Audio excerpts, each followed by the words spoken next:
Good evening and welcome to Behind Closed Doors with myself and my guest tonight will be Lee.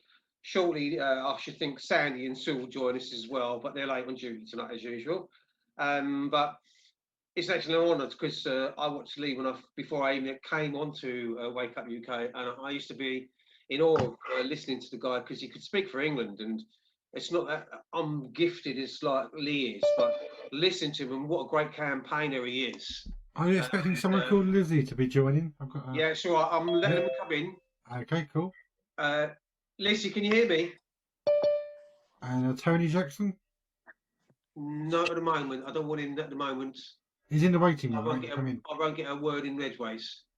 Well, it's up to you if you want him in or not, but he's in the waiting room. No, I'm not going to admit him just yet. Okay, I'll leave it up to you. As long as you're in charge of the waiting room, I'll leave you to take care of it. I mean, I can admit to people, but I really want Lee to turn around and tell us what he's been getting on with and what he's been doing. Okay, don't they respect that, that's fine, but I can always mute them. Okay, Alan, if you see somebody in the waiting room, don't remove them because they won't be able to get back in. Okay, I'll admit him. Oh, we're getting a full house. Got Sue Peak in there as well now. Hang on. You know what this is, Lee? I've worked out what Alan's game is. Go ahead. I've got Lee Garrett on. I can never get a bloody word in. I'll get 4 more people in, and then we're bound to get the word in between the 4 of us. Yeah, it's true. Right, guys. If you can just wave to me if you can hear me all. Yeah. You can mute your mics, guys, because and we can open the show up a little bit in a while's time, and we can talk to everybody. Okay, Alan, are you bringing Sandy and Sue in as well? Sandy and Sue. I can't see Sandy. Sandy Smith, admit. Sue Peak, admit. Done. Sorted. Right, so we're all in. Hi, Sue. Oh, yeah. All right. Hi, Joe. And Sandy, hiya. How you doing, bro?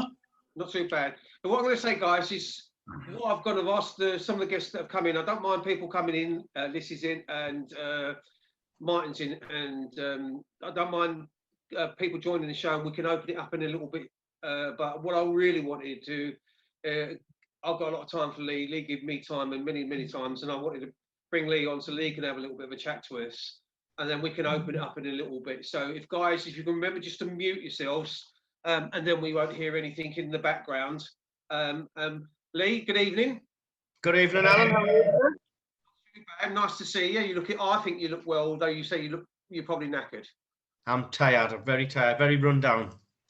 What have you been up to, Lee? I mean, tell us a little bit about what you've been doing, because you used to be. I know you're great on the streets, boots on ground type of guy, and you do a lot of stuff. And I've been on the streets, stood next to you when we were at Manchester, and there's been other occasions we've probably missed each other. I think we missed each other in London. Yeah. We're the type of guys, not only do we campaign for this type of thing and child abuse and stuff like that, that we actually get out there amongst other groups and people and do actually practice what we preach. So Exactly. Give us a little idea of what you've been up to and what you've been doing, because I mean, everybody tell us a little bit about your northeast, where you're based, and so on, and what's been happening. Yeah. If you want to talk about the councillors or whatever, feel free to have a little bit of a chat. Just talk to us for a little while, and then if I want to come in, I'll just say I'm going to come in, and then I'll open up to everybody. Jump in whenever you want. Yeah. So last year obviously was a different year from any other year for everyone's lives, not just, I was just saying my activism, but it wasn't. It was just in everyone's life in general was different, which that had a different role play on my activism as well, where it was all the main subjects that I was talking about. The 5G issues, the child abuse issues, that sort of sunk back a little bit, and I think everyone got sunk into our rights, basic rights, freedoms, and everything taken away. And I think, as much as all of these subjects were hard issues that needed tackled, you can't do anything without your basic rights and freedoms. So everything sort of flipped round last year, where I don't think that there was a right side of politics and a left side of politics. It was just good against evil, It was very weird. It was standing with people that I would never ever thought I would be standing with in London, linking arms with people with different political agendas, different views and thoughts than us, but we're all standing there together. And it was a good feel last year. I thought it was a good feel for movements around, for people waking up. I feel like it was just overall great times, because although we had loads of stuff where they pushed back against it uncovered a lot of stuff, and it brought a lot of people together from different sides and stuff. So basically last year, it was strange. Yeah, it was I can't really say that we achieved a lot, because it was more trying to fight back for things that had been taken away from us. So we weren't stepping up and moving forward. It was more they pushed on further, so we had to regroup again and come back, try different things. And I feel like we're still stuck in that rut right now, Alan, as well. But this year I've tried to take a little bit of a different approach. Instead of, like last year, I got caught up in it all, I got lost in it all, and it was just, I didn't have no drive of where I was going, of what I was doing. Did you actually get fined at any one stage? Oh yeah, I've got a few fines. I got a couple of 10,000 ones, and I got a couple of £1,000 fines, which all got dropped. I know all of like some Marks and Kates and everything else as well. All the fines have been dropped. So the thing is, I know there's a lot of money being made a lot around the country as well to fight back against these fines, and with them all being dropped, I don't know where all that money raised is going, but a lot of questions to be asked. I would have thought that myself, because I was thinking, ironically, I thought, I'm sure Lee's been fined, and I was watching some of your live streams and that, and I was thinking, oh my God, you know, I saw the draconian way where the police were moving you on, and I think it was with Mark on one stage where you had to say to him, look, you're going to have to carry on, because I've been told if I don't leave the area. Well, what they've got, it's got even worse than since you were doing some of your live streams, because is giving you 5-minute dispersal. Yes, that's all it is. So literally, well now, Alan, it's that bad now for me that it doesn't even matter if I'm in a group. I cannot enter Newcastle town centre. As soon as I enter the town centre, I get a dispersal notice immediately. As soon as the police spread eyes on me in the town centre, that's it, dispersal notice immediately. You've got to go home. So it has turned worse. But like I was just saying there, this year I've tried to regroup a little bit better. I've tried to organise a little bit better. Obviously, I've got my website now, which I'm cracking on with. So I'm being shut down on Facebook, YouTube, time and time again. I'm sick of it. So I've decided to just open up myself. There's daily updates, news, legal documents. I'm going to be starting podcasts from there, starting from next month. I was meant to be starting this month, but got a few other things in the pipeline, which I will get onto soon. But if anyone wants to check out my website and haven't, it is www.leegarrett, just all lowercase, -thetruth.com. And Lee Garrett, G-R-R-E-E. Sorry, R-R-E-E. I always get confused with that one. With the double. Yeah, it's actually my name on here. If anyone checks out my name on my screen, actually, I've actually changed it to my website so it's easier. So if anyone wants to check that out, the link is there. Lee Garrett dash, which is like a hyphen or a minus sign. Hyphen dash, and all those people call it a different name, don't they? It's the key on the keyboard next to the 0. That one. Yeah, that's the one. Yeah, that's what I always tell people. So www.leegarrett, spelled G-A-R-R-E-T, hyphen dash or minus, whatever you want to call it, and thetruth.com. I'm going to put that in the site chat as well. Thank you, Jason. Thank you, Jay. Lee, you've also got a WhatsApp. We can tell you can still be using that. Yeah, I'm still on WhatsApp. I have got a group in there. So guys, if you go on WhatsApp, you can also follow Lee's progress. And in actual fact, that group you're on in WhatsApp, there's a lot of people on there, a hell of a lot of people on there, and a lot of guys that we know, a lot of patriots as well. Yeah, there's a lot of good faces in that group. There is a lot of good faces. So there's a lot of people that we know. It's worth going on there and checking you out on WhatsApp as well, because it's some quite interesting stuff. And I've actually, I keep every now and then saying to you, is it all right if I nick a post you put up, because you put up some really good stuff. And what I'm doing then is, because I'm having intermediate problems with Facebook, and so Sue's had problems, and we've all had problems. We don't know what they're doing at the moment, but they're playing some sort of game, mind games with. I think they're including with the government, and just playing mind games with us.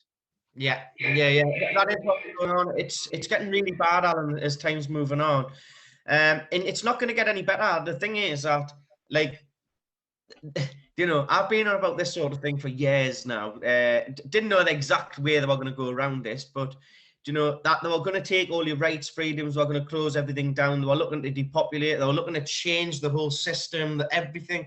And it's happening right now. They want to take community spirit away and change it with big tech. Great Reset is coming in, and believe, you know, people can believe this or not. Like you learn now and wake up and push back and do something about it, or you're going to learn the hard way. That's just a matter of fact right now. So that's where we're at. That's what's happening. And the only way to deal with this right now is either push back and do what you can do, or deal with it, because whatever's going to be is going to be. There's nothing that we can really actually do right now to stop this. This is a worldwide plan. It's nothing that's even just our country can save. You know, it's a worldwide plan. It's happening right across the whole world, and you can see what's going on. Different places, the change in different countries, and the things that's going on. You can see for yourself. If all you've got to do is open your eyes. What annoyed me, Lee, is in saying that as well. I went to the way that some shopkeepers are literally taking it, you know, turning into little Hitlers and really like draconian. And I think to myself, you're going to lose customers with your attitude, let alone anything else. And the way they're coming across on the things, they've got no right to turn around and ask people for why you're not wearing a mask or anything like that, or where's your medical records. They're not qualified in the sense of a medical professional to ask you in that degree anyway. Well, obviously, I remember I was the first person to be removed from a shopping centre for not complying with masks. That was the first time I did. Wasn't it? But it was the mask first, and then I told him it was exempt, and then he changed it over to hand sanitizer. So what it was is it was the first ever day of them bringing it in, and I thought to myself, I wonder how bad this actually is. I was being told that it was going to be really bad. I thought, no better way to do it. Like you say, with hands on people, I like to get out there and see stuff for myself instead of just listen to what I say online. So I went out there and just tried to test it and see what it was like. I didn't go to cause any trouble. I wasn't causing any issues. The guys the henchmen, should I say? I wouldn't even call them men, or henchmen walking behind us with their little RIA badges on and actually physically escorted us out. I saw that live stream. I'm sure I did, Lee. Yeah, it was an interesting one because, I mean, apart from that area, I've never been allowed back. Anytime I do try to go in there, I get ejected straight away. I'm not allowed even in that area in Eldon Square, which that is into. If anyone looks up I've got Eldon Square and I've got the Metro Centre. These are the two biggest shopping centres up here next to me that I can actually go to, with all the main shops in both of them. And with them into owning both, I'm barred from both areas. So there's a massive section of shops that I'm not allowed even to go to, just because I will not bow down to this satanic ritual, I'll call it. Yeah. It's an abuse of human rights anyway. It is. And you can turn around and say the fundamental human right.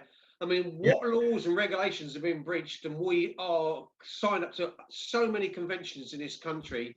And one thing that this country's not even mentioned is the Nuremberg Code. Exactly. That's against the vaccines. That is totally against the vaccines. What they're doing with the vaccines, they said 5 million people have been vaccinated, had taken the vaccines, but it's all against what we're talking about Nazi Hitler and Germany were doing to the Jews. The last time, Alan, when the Nuremberg trials, when they tried to test something like this and they tried to do something like this and take everyone's freedoms away, the people up on trial got their necks stretched. That's a matter of fact. They got their necks stretched, and that's the way it is. So right now, I don't understand how that they're getting away with it. I don't understand it at all, and people are complying with it. And the thing is, it's not about non-compliance while we're in this mess. It's everyone compliant, listening to the narrative what they're being fed by that little box on TV. And this problem's just getting worse. There's not. I can't see light at the end of the tunnel for another few. 100% there, mate. Because I went into a garden centre and the guy said to me, "Have you sanitised your hands?" It's the way he spoke to me. He spoke to me like I was a piece of crap. And I hated that. You know, being spoken to like that. Yeah, well, I got the same in Dixon's the other day. I went in for the sandwich in Dixon's, and when I went in, I'd asked us for a mask. I argued my case, told them what's what, and they actually just didn't even listen. They just walked in the back and rang the police. Rang the police because I wanted a sandwich and I wouldn't want to wear a mask. I was saying, well, I haven't got any illness. I'm not ill. Like, all I want a sandwich. Like, it's ridiculous asking us to wear a mask to buy a sandwich when I'm going to take my mask off to eat with. It's ridiculous, you know. But people just don't get it, Alan. They're so shut down with really what's going on. That I was having a go about these people last year, but this year I've sort of looked in a different light. I actually feel sorry for these people. I feel really sorry for them. I've lost your picture. Oh no, you're back. I've got your picture back. The thing I don't understand with by the way, Alan, I wore my badge the night that you gave us. Wicked. I've got some more of them. I've got some kicks at Santa Sue. I'm going to send them out to her, and I haven't done so yet. Katie Jane sent me a load of Children Matter ones. So yeah, I've got that on as well. Got that on extra. But what I'm saying is the amount of people that are complying.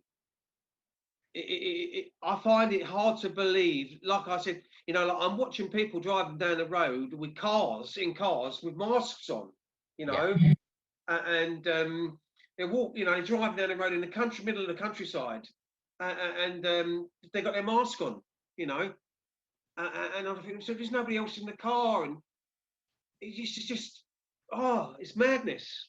That's what all it is. It's complete madness. There's no. Well, do you know what the thing is, right? If anyone's sitting on the fence with all this, whether do you believe it, do you not, what's going on, just sit back for 2 minutes. 2 things to do: go to your town centre where there's a busy place and just stop what you're doing for 2 minutes. Sit down in a seat and just watch the public for 2 minutes. You will realise how absolutely off this planet people are. And yeah, they're not even living on the same planet that I'm living on, and they mustn't be, because like it's just ludicrous the way they go on. And another thing to do is to think to yourself, does any of this make sense? Think about each thing that they've put in place. Does it make actual sense when you break it down?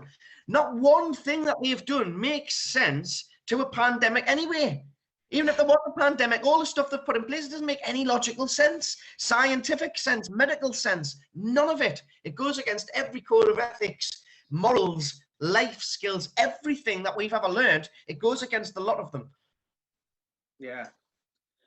What I do is you can carry on saying whatever you want to say, Lee, but if there's any of you in the room that actually feel like you want to actually ask Lee a question, if you hold your hand up, just put your hand up, I will come to you. If there's a particular question you want to ask Lee, I can see Martin wants to say something, which is not unusual for Martin anyway. Go for it. And if you want to say something, just put your hand up. But you know, let Lee tell us what he's doing, what he's up to. And I was looking at giving Lee at least a good half an hour or so. Then open up the chat room. Alan, can I make a suggestion? If Lee's up for it, Lee, would you like to do a screen share and show us your website? Give us a quick run through, and maybe just run through the menu on the site and give people a little guided tour. I'm sure I can. Okay. It is a little bit all over the place at the moment, guys. That's okay. I mean, these things are work in progress. It is new. It is new. So I've got a lot of work to do on it, but I'm getting there. Has that worked? That worked. Yeah. Well done, Lee. Fantastic. Talk people through how they use the site, where to go on the site. Right. No, this is obviously the home screen. There's a load of menu bar going along the middle, and here there's loads of drop-down bars coming from here, where there are places like me work, me podcasts in here. There's updated podcasts in the live stream bit. The news page is on here, which is updated daily. I put loads of different news, loads of different topics, politics, medical, scientific, whatever. There's lots of stuff in there. All of the different social medias where you can't find us, although I have been kicked from a few of these as well. So a few of them probably won't work, because in the meantime I have been closed down. And over this area is where the information pages are. There's about child abuse, where I'll just click on that. Wow. That's quite and in here, there is lots of documentaries to watch. There's statistics, figures, facts, stories, lots of different stuff going on. Obviously, like I say, it's a little bit all over the place, but the information's there. Let's go back up. Brilliantly. Go to my news page. Good to see some of the pedo hunting stuff there on there as well, Lee, from your past. Yeah, there is stuff on there actually. In my work, if you click on my work, it comes up. Yeah, it's all the news pages, which just different stuff updated every day. Is that someone joining Zoom? I can't see at the moment. Let me have a look. No, In one of the something else. One of the pages which is important at the moment is this. This is a new book that I have coming out called Started from the Bottom. And I've seen a lot of just trolls really about saying started from the bottom. How do you think you've made it to the top? Now, that's why I've explained up here. Started from the bottom. It's not a meaning that I've made it to the top.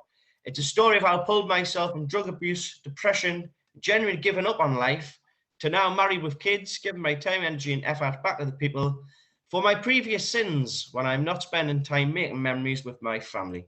So it's just a story of my life coming through, and basically what it gives a story of, you know, I'm a lad. I'm just a young lad. I failed school, messed up many times throughout my life, turned to drugs, alcohol, abuse, and literally ruined my whole life in front of my eyes as a young kid, ruined everything that I had, and pulled myself from the darkness, picked myself back up, and sorted my life out to where I am now. Now, you know, I've still got a long journey ahead. I'm still only young, still only new at all of this, what I am doing. So, Lee, is that an ebook or a paperback book or? It's going to be a paperback, and it's going to be available online also. It's £2 online. And it's £10 for the paperback, including posting package. Excellent. And that'll be out in July, at the end of July. So yeah, so anyone that wants a copy of that, you can pre-order from the end of May. I'm going to put you on the spot now, Lee. Go ahead. You know our friend Katie Jane, Children Matter. They have the little fundraising raffles, and they have prizes that they donate. They prizes that they give out in their fundraising raffles. And often in prizes that are donated. And sometimes them prizes can be books. Do you reckon you could donate a book to children? 100%. I would donate a book, 100%. Sorry to put you on the spot there, mate. I'm sure. Brilliant. Everyone's got to help each other's cause as well. That's a brilliant suggestion. Well done, Jason. And Alan, you got Brian Clear in the waiting room, is he? Yeah, I'll let Brian in, but if he mutes himself, then that's fine. Tell him when he gets in. No, it is. I want to do a stream with Brian this week, actually. Cool. Yeah. I don't know if you can hear me, Brian, but Brian, I'll come back to you in a minute. I've got everybody on mute at the moment. We're going to open up the show in a bit to everybody. And I think Brian's got YouTube on, or the video on in the background. He needs to turn the video off. Let me take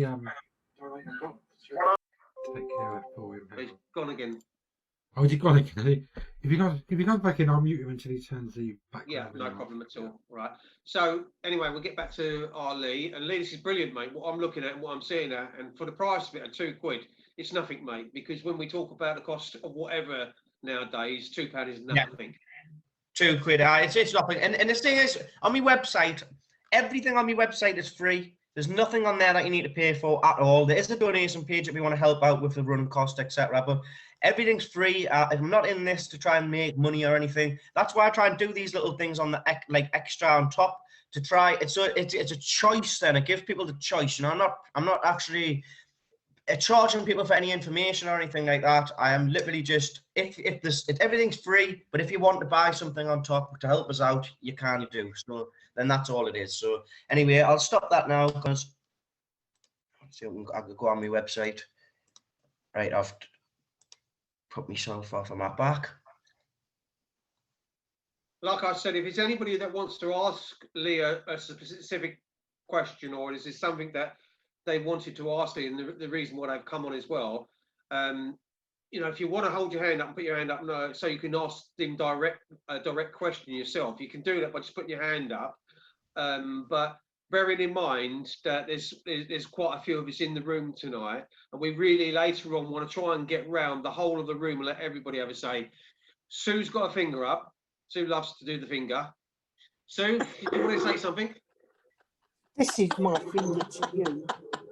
Right, and that one and all. And that one's to Sandy. No, I just want to say well done for what you've been through, Lee, and come through out the other end. Well done. Thank you so much, Sue. Yeah, no, it's brilliant. And we will get the book. Thank you. Thank you so much. So, We'll do what we can to support you, Lee, and do whatever we can. Jean's Thank there. you. Same goes, guys. Anything at all you need, I'm just a message away at all times. Anything at all, any of yous. Our Jean wants to say something, Lee. Well done, Lee. I'm proud of you, Lee. Good on you. good girl. Thank you so much. Thank you. I really appreciate that. There's a woman that, Lee, nearly 80 years of age, comes out on the streets to Parliament with us when we used to do our regular first Wednesday of every month. We used to go the first Wednesday of every month. We used to go outside Parliament. And Jean, at nearly 80 years of age, would come and listen with us. And, you know, you see people, not youngsters, and we need people like yourself, Lee, you know, to bring up the rear guard kind of thing. We need, there's a lot of us older guys that are on there that went through child abuse and went through stuff. But we need younger guys to do what they're doing. And you've been absolutely brilliant, mate. You're a fantastic foot soldier. Well, sorry, I'm eating. The thing about me, Alan, is that I don't feel like I'm doing anything like on top of what I should be doing. I feel like it's just a job that everyone should be doing. I feel like the younger lads around us need to wake up. What's going on? Like, I understand people are trying, like, all my mates are trying to get their lives on track. They're trying to get mortgages. They're trying to settle down with their families and trying to get things sorted. I understand all that, but there isn't going to be a future for any of your families. There's not going to be a future for your kids unless you stand up and do something and be counted. And that's all of us, Lee. I mean, it's all very well. We got Sandy in Scotland. We got guys down the south coast, and we got, you know, middle of the country, middle England, and we got them everywhere, scattered all over the place. We need everybody to come together in a one, and I'm going to be as blunt as possible, in one big fuck off movement and do something about this, because it's all very well having these little protests and having these little groups. We need all to come together, and we need to do something about this, because it's gone beyond a joke, and there's so many people are frightened to actually have a voice anymore. If it wasn't for the likes of us, Martin, you're desperate to come in, mate. Yeah, go on, Martin. Unmute yourself, Martin, and have to say what you want to say. Unmute yourself, Martin. That's it. Right, can you hear me now? Yes. Yeah, I hear you. Right, okay, Lee, we were friends once on Facebook, but you got rid of me. I wouldn't have got rid of you. I would have got deleted from Facebook. Well, anyway, what you're trying to say, I understand what you're saying. You're trying to advise people what they should and shouldn't do. But I'm on a lot of medication, okay? On Thursday, I went down to the local chemist where I live, right? I live on the south coast, even though I'm from London. I was originally in Beach Home, the same children's home that Sue, Jean, Alan, I was there as well in 1971. So I'm in the Beach Home group, but I came in at the end once they started last April. I found out I came across John Wedger, then he put me in the Beach Home group, and then that's how it all evolved from there. So I went to pick up my medication last Thursday, right? 14 lots of medication. Next to that, there was a group of elderly two men. One was about 90, the other one was about 86. And they were vaccinating me, two old guys, right? Now, the thing is, we are being controlled by the few at the top, right? If anyone says anything or does anything that people don't like, you'll be barred out of shops. You won't be able to do this. If you don't, I don't want to take the vaccine. I haven't taken it yet, and I don't agree with it. I think it's dangerous. It hasn't been around long enough for them to test it properly. And if you die, they get away with it. It always goes in the government's favour. We are being controlled, and there's something sinister behind the top of this. I don't know what it actually is. What you're doing is good. You're an activist. You're trying to get the word out there. I've seen you before. You were behind John Wedger on the stage in Trafalgar Square with the sunglasses on. But I've seen you before. I know what you're doing.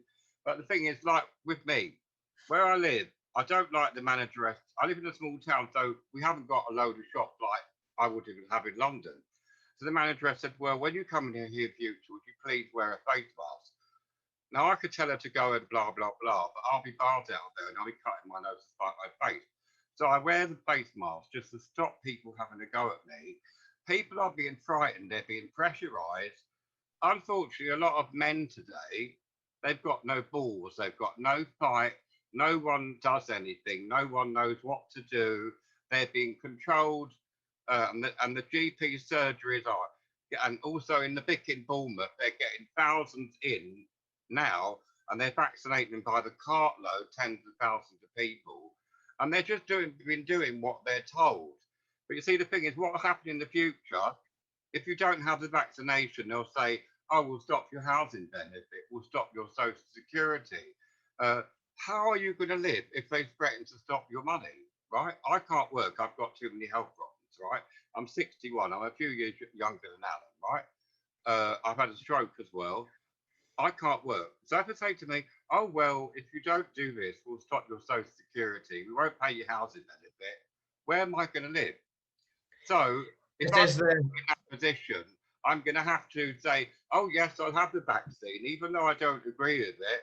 But if I don't do it, the government will stop my money and I'll be sleeping homeless. I want to say, I want you to come in now, Lee. But in Bournemouth, and also I've just seen it in London with Terry Ellis, you know, the gangster. Have you seen it, Sue? Where he said about all these homeless people in London. It's exactly the same in Bournemouth. They've got the money to get this vaccine to vaccinate everybody in the world, but they've got no money to help the veterans, the people that are freezing to death and dying in this weather. Right, you take over, Lee. Thank you. Yeah. No, but mate, well, to respond to that, I would say that there's no easy way out of this at all. There's no way that we're going to just, you know, there's like you say, you got shops, I've just said before, I was the first person in the UK to actually get barred from a shopping centre for not wearing a mask. Still not allowed in there now. It does play a big effect on my life.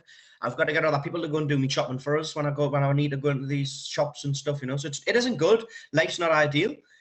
The way that I look at things is that I set my life out as sort of a project for everyone else to look at. Whatever happens, happens. And I mean, it's a bit of a risk. It's a bit of a, but it's just a thing that I like to do. You know, I like to do that. I like to take the risk. I like to get out there on the front line. And there is no way on God's earth will I ever put a mask on my face. I've never worn a one once in this whole thing. I will never wear a one ever. There's no one ever telling me that I've got to wear a mask. Now, I understand people are in different positions. People have had things go wrong in their life. People have had a lot of, you know, dark things happen in their life where it's caused trauma, it's caused upset. And people haven't got the same confidence, you know, as what other people have. People are at different levels with this. Now, I would just say go along with what you feel comfortable with at the moment. Try and avoid stuff as much as you can. But like you say, there's some times where you cannot. And if you feel uncomfortable pushing back against something, unfortunately, like you say, people are going to be scared and people are going to go along with it. Now, anyone that's in that position, I'm not putting you down. I'm not saying that you're doing wrong. It's just where we're at the moment. We're all in different stages in life. We're all at different things. We've all got different thoughts running through our head right now. And what is the way out of this? This is the issue. I'm hoping that enough people rebel and push back against it that eventually this is going to stop. Yeah. However, that doesn't work. I'm prepared for what else is coming after that. We've got long life food stashed away. We've got water stashed away. We've got lifelong supplies already there. We've got caravans stashed away. We've got places where we can go. We've got many different routes and things to take. But like I say, none of it's ideal. None of it's what I want.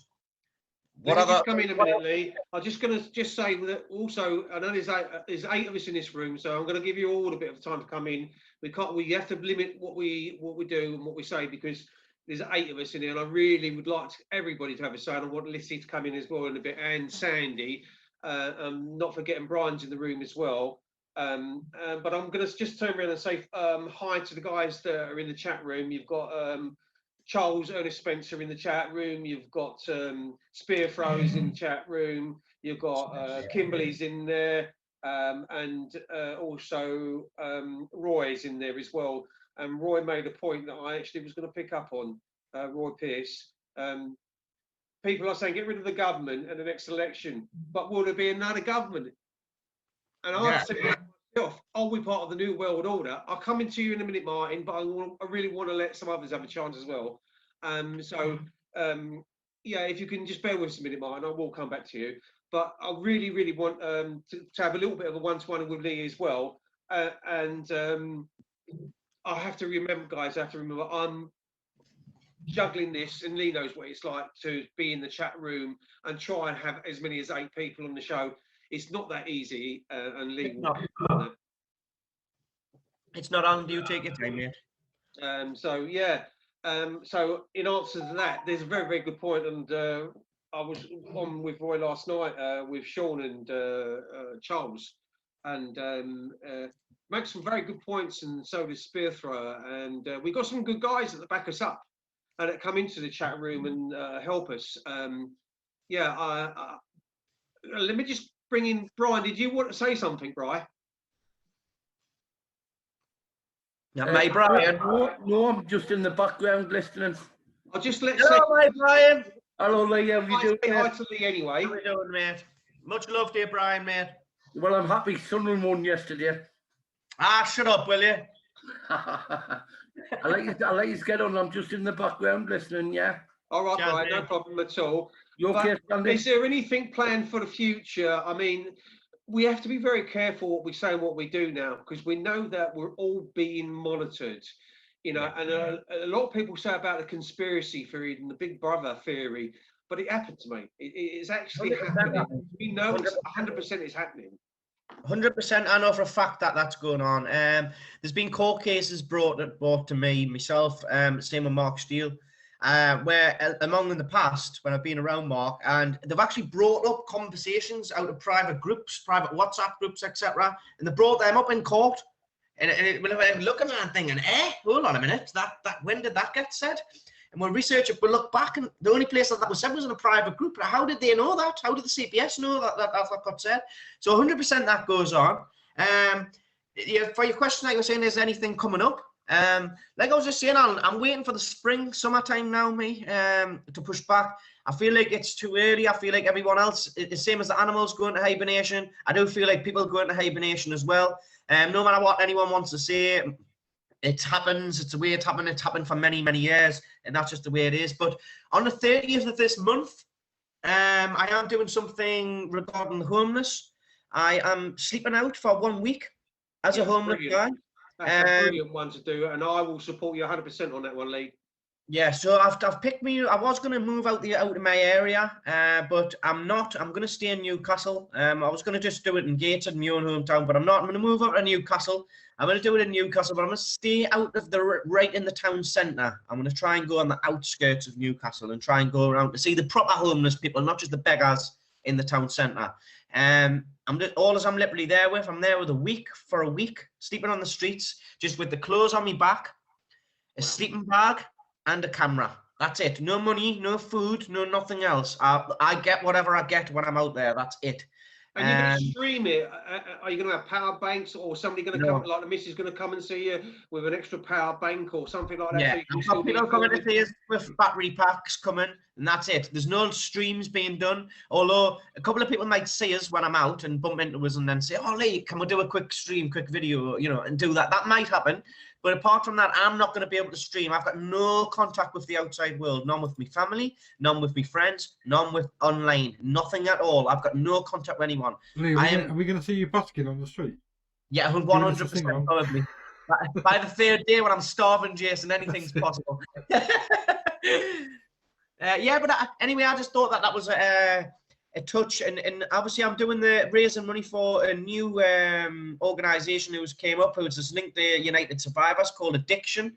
It's the side of United Survivors where we are dealing with the homeless and drug addiction side of things, and I'm just hoping that I'm hoping I learn something more from it. This is not a thing that I wanted to do mostly to raise money or for anything. It's more of a personal thing, I've been I've been on the streets little odd weeks here and odd weeks there throughout my life myself. And it's just something that I don't know, something I really feel like I wanted to do. I wanted to go out and just see what it's like right now, sleeping on the street, see how the police act with you, see how the public act with you, see what it's like. Because I've heard homeless shelters, loads of them are shut down at the moment. Loads of them just aren't opening up when they're meant to be opening up. So even that couple of hot meals that the homeless people relied on through the week, they're not even getting that anymore. No. So I just feel like times are really, really hard for the homeless right now. And I want to just document, and instead of just, you know, going and doing a 10-minute interview with a homeless guy, giving him his chance to explain what's going on, I want to actually show people what's going on, show them with their own eyes. So I will be videoing and documenting the whole week. I'll be coming home, obviously letting everyone know when I'm home, see what's going on. And on from that, I will be putting all the videos together and working with, there's a couple of people working on it with us, making like a sort of a documentary, and then we'll be putting it out as a documentary and basically showing people the truths of what it's like actually living on the streets of the UK. That's, now, to me, that is a fantastic idea. And will hit home hard to some people to thinking, are we really allowing this to happen? And for somebody to go out there and actually try it and do it and be part of it and see what the problem is straight on, head on. I can only just commend you what you're doing, Lee, because it's a brilliant idea, mate, that. Well, yeah, it's one of them. There's no better way to do stuff, Alan, than to just go out on the front line and see. Like I say, I'm hearing all over the place that the homeless are in such a desperate state. Yeah. I'm going out. We went out on Christmas Eve. We went out. It was a week before that. A week after that, sorry. But I'll come to you in a minute, Gene. The thing is, about that situation is going out there just for one day and seeing them. You're not getting a full perspective of what actually goes on the streets. I want to be there through the day. I want to be there from the night time. Listen, if I get locked up for doing whatever, and then when I be released, I will just walk back onto the streets again as if I'm homeless, as if I'm just doing that. Nothing's gonna, like, I'm not gonna get into day 2 and going, oh, I got arrested, so I went home, guys. No, like, if I get arrested, anything that happens to me, if I get assaulted, no one will know about it until, it'll probably be documented on a camera, but no one's going to know about it until the week after, until I'm back. I'm literally going to switch off from the world and go out there. You must have a target on your back as well, because correct me if I'm wrong, did you not do, something was happening in the middle of the night one night, and I'm sure you did a stream where the old Bill was snooping about in your garden or something like that? Yeah. Sorry, I thought you were going to talk. I should have carried on because I didn't give you a chance there. Hang on a minute. Gene, do you know how to unmute yourself? Well, I don't know where Sue is, so wait till Sue comes back in and she'll unmute you. Wait till Sue comes back in. Right, sorry, Alan, what was your question there? I was just saying about, you know, you have got a target on your back. Yes, right. Yeah, well, what about that, Alan? Yeah, I have. And the police coming into your garden at night. 100%. Well, this has happened many occasions, Alan, especially last year. Last year was the worst of it all. But I've been getting harassed by the police and the council now since around 2018. So it's not to 3 years now. I've had council officials looking through me bins. I've had councillors coming to my door. I've had social services turning up at my door wanting to assess my children. Social services turning up at the schools wanting to see the children. I've had police turn up numerous times on behalf of social services to come and check my house and make sure there's no parties and drugs and all that left through false calls. Many false arrests, false court cases against us. So yeah, I have a big target towards them. But the way that I deal with that, Alan, is by being more public. Yeah. The thing is, what they want me to do is they want us to squiver away and hide in the house. Yeah. Now, if I go ahead and do that, they've won. Yeah. I'm not allowed that. No way. That goes for every single one of us here, though, Lee. If we didn't do what we did and we didn't put ourselves in front of the camera tonight and didn't go out there and do the likes of what we do, we could all say that as well. It's a very poignant thing. We're not going to give up just like that.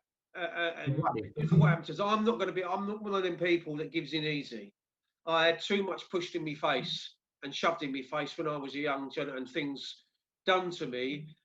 forcibly that I didn't consent to, and I'm having it done to me this very, very day, where I'm anti all that. I hate authority, and I have good reason to hate authority. I just do not like it.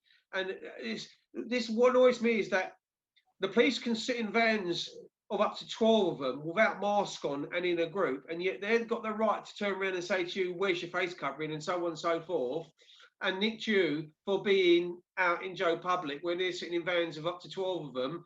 They can sit in restaurants, 4 or 5 or 6 of them, you know, but we can't, you know. Yeah. And the thing is, they can trespass onto your property. Yet if we, the layman, was to do it, any of us in this room, we can get done for trespass. 100%.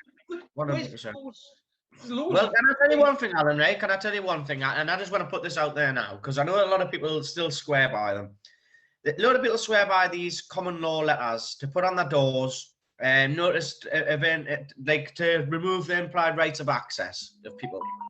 Now, I can tell you, and I can tell anyone on this planet, every single one of them documents is a load of nonsense. The police don't care about it. It might stand and it might be lawful. They don't stand by the law. They don't care about the law. They don't care about what. They don't care about you've got a lawful. I've actually had one of them common law, removal of implied rights of access, on my door, and I've actually got a video of the police approaching my front door on my CCTV. And I caught him on the camera, and he actually walks up, reads the letter, taps his mate, laughs at the letter, and then to start shouting through my letterbox. So I've told, it actually stays on there, all the police officers, you've got no rights to be there, knocking at my door. And he just opens my letterbox, Lee, open the fucking door. I'm like, what? You know, they don't care. They don't care about the law. They don't care about, they just do what they want to do. That's as simple as that. The quicker everyone gets that through their heads, the quicker we've got, but the more we'll have a chance we've got of fighting back against this. People thinking that, I'll tell you now, people thinking that, oh, I've heard it a lot. People saying, well, I put that notices on my door. I've never had the police turn up at my door. Well, I'll say something that you're not doing enough rattling the cage, because I'm telling you, anyone does that rattling of the cage and you rattle that cage too much, they're coming for you. I don't care who you are, what you know, they're coming for you. Simple as that. You look at, I mean, a lot of people start bringing race and stuff and ethnics and what have you into arguments, and a lot of hearsay as well. When you look at who the Foreign Secretary is, you know, Peter Patel, is it Peter Patel or whatever the name is? Pretty Patel. Yeah, and then you've got the Khan, who's the Mayor of London still, although he's not lawfully there. And then you've got you're the Finance Secretary. You know, you've got another Asian there. So we're in a mix where we're a minority. We've become a minority because we don't get the say that we should have, and we don't get the rights that we should have.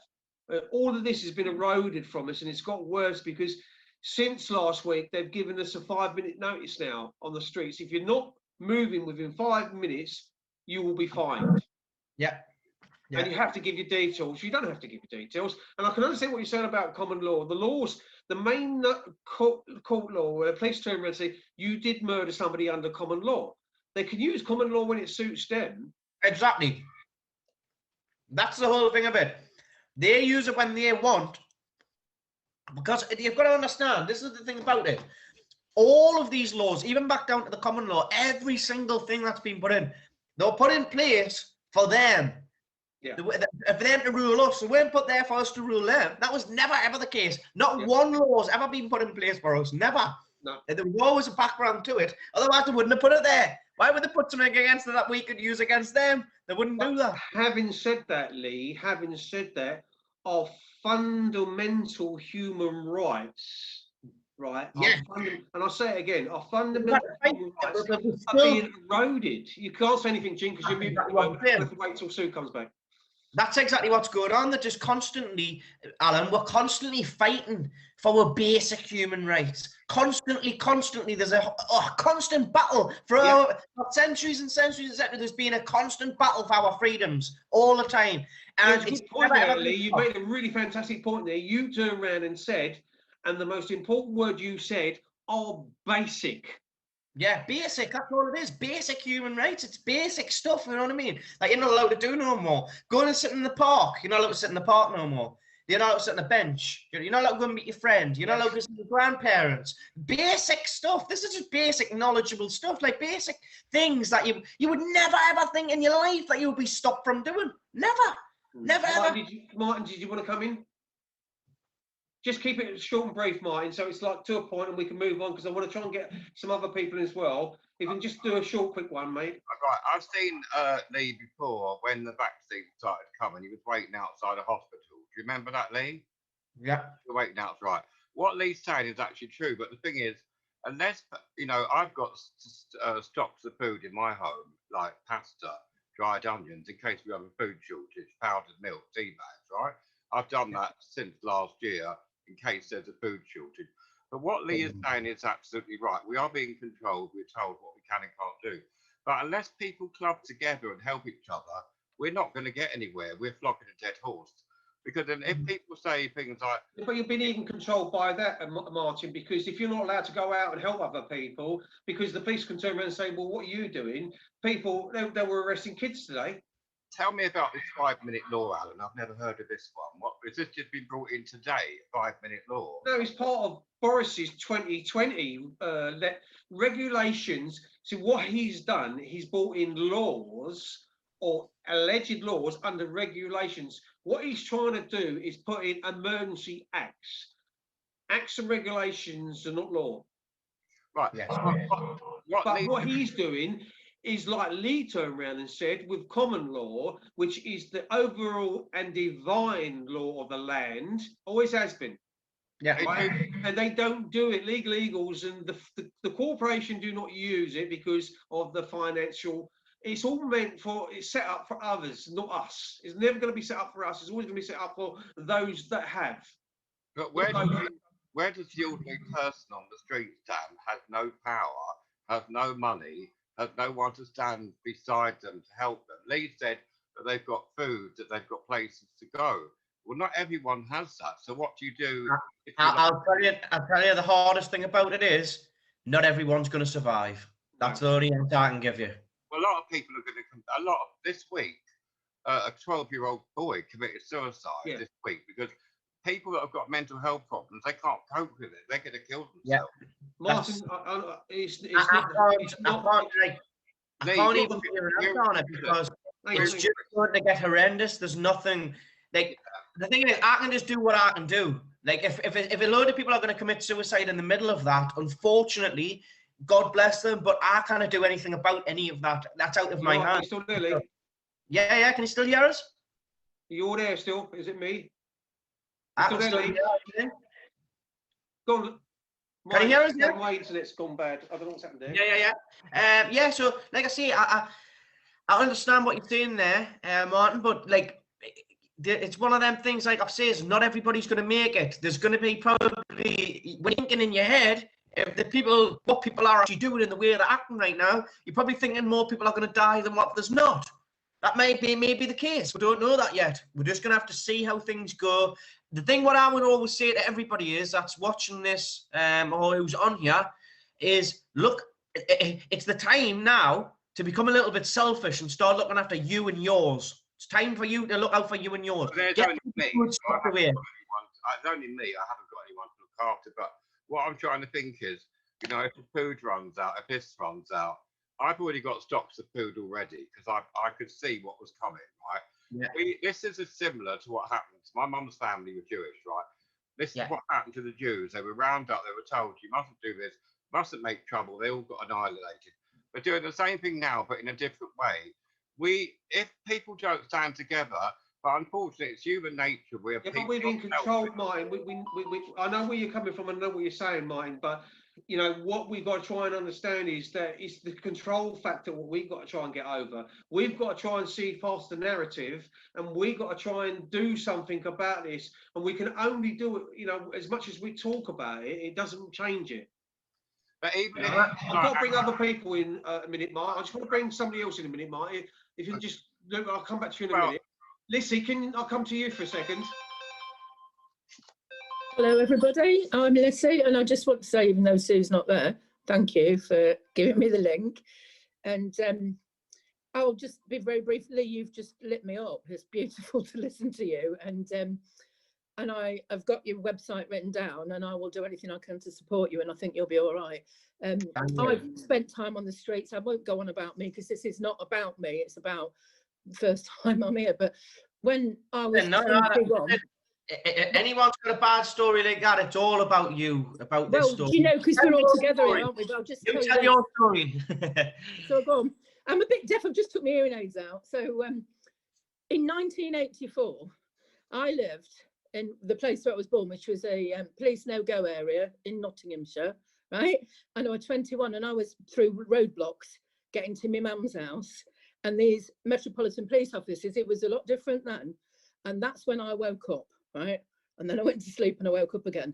That was full on in your face. And that was families being divided and being taken out. There was whopping going on. It was Thatcher. And I know why they closed the mines, because I've been down them on pit trips, right? So what I'm trying to say is this, is that I'm coming up 57 years old, right? I am a survivor of the most horrific crimes. I've only just remembered them, but what I'm remembering now, thanks to you, young man, is that I've survived. And the spirit that I've got in me comes from my Scottish dad, right? So I support all of you, and Sandy, it's lovely to see you, all of you. And that I can remember when I went to Nottingham and I met Sue, and I met you, Alan, and I don't know who else were there, and I haven't been back to Nottingham for 25 years. And me and Sue, we shared my scooter and we walked there. And even though I can't walk very much, I'll tell you something, this is different this time. This is all about fear. It's all about that. And when we stay in fear and we think, oh, you know, 1984, you read the book, I can't remember it. This is different. This is still part of the same plan. And Lee, I've got your website written down, and I'll definitely buy your book. And I have got a lot of experience myself that hopefully I'll share at another time with you that might be helpful. But Get in touch. you know, it's like I'm shouting. I don't give a F what my neighbours think. It's like quite posh where I live. We're in rented accommodation. That's it. We don't care. Well, you made a really good point there, darling. The point you just put across there was so nicely put, and then put in such a nice way. It's all true. Everything you say is true. What we're all saying is the truth. What I'm going to do is I'm going to let Sandy's been in for an hour now. Just said a word. Just finish on this. What I wanted to say when you were talking about the law, and then I will shut up and I'd love to listen. That if you notice outside police stations and courts, they have unicorns on them, don't they? Well, as far as I'm concerned, unicorns don't exist. So that's all I wanted to say on that. And it's what a good way to wrap that up. What a fantastic way to wrap that. Actually, do you know what? That is brilliant. Actually, do you know what? I never looked at it like that. I always looked, when I was a 6-year-old child, Lizzie, that's a very poignant thing. I was just looking at a judge. I went to before a judge when I was 6 years old, and I'm looking up at this symbol of the lion and the unicorn, and I thought, I've never seen a fucking horse with a horn out of his head. What the fuck's that all about? You know? And this judge said to me, would you like to go to the seaside, son, and put me in abusive fucking children's homes? You know what I mean? So that unicorn fucking means nothing. Well, you know, it's all right if you're 3, isn't it? But you know, well said. That was brilliant. Yeah. It's worth just coming on the show for that, Lissy. Thank you so much. I'm just going to let Sandy come in because I want to be trying to be fair with everybody. I'm just going to, if I mute you, I'm not doing it on purpose. I'm just trying to get everybody to have a little bit of a say. Was brilliant that, Lissy. I love that. Thank you so much for that. Sandy, do you want to have a quick word because you haven't said nothing for the last hour, mate? Go on. Oh yeah, it's nice to see Lee back. It's been quite a while since we had a chat. As always. You're okay? I do no bad considering the shit is going about up here now, but other than that, doing okay. Hanging in there, but it's brilliant to see you back. Take care when you're in that street. Have you ever done anything like that before? You know, sleep out in the street. Have you ever been there? Yeah. I've been in that situation a couple of times throughout my life. One when I was around 18 years old. Another time I I think first when I was about 17, not 18. And then again, when I was about 20-year-old, had a spell on the streets again. Not too long, and I'm not saying that I was homeless for a long period of time. It was just, you know, a week here, a week there. In amongst that week, sometimes I had a settee to sleep on. Sometimes, you know, sometimes it was just out on the streets. But for months of period, I was homeless, and I didn't have a home to sleep in. I was just jotting around and sleeping wherever I could. Mhm. Lee, is there? Roy's just put a point across, Sandy, and I think it's quite a good point as well, because I've got to keep my eye on the chat room as well, because I want to keep the other guys involved with the show as well that are in the chat room, and Lee knows all about what's going on. And Roy's just made a really good point. Roy Pierce. He turned around and said, "I know what the government's doing in this controlling way." And these mind games and the fear factor they're putting in, and they're putting the shit up everybody.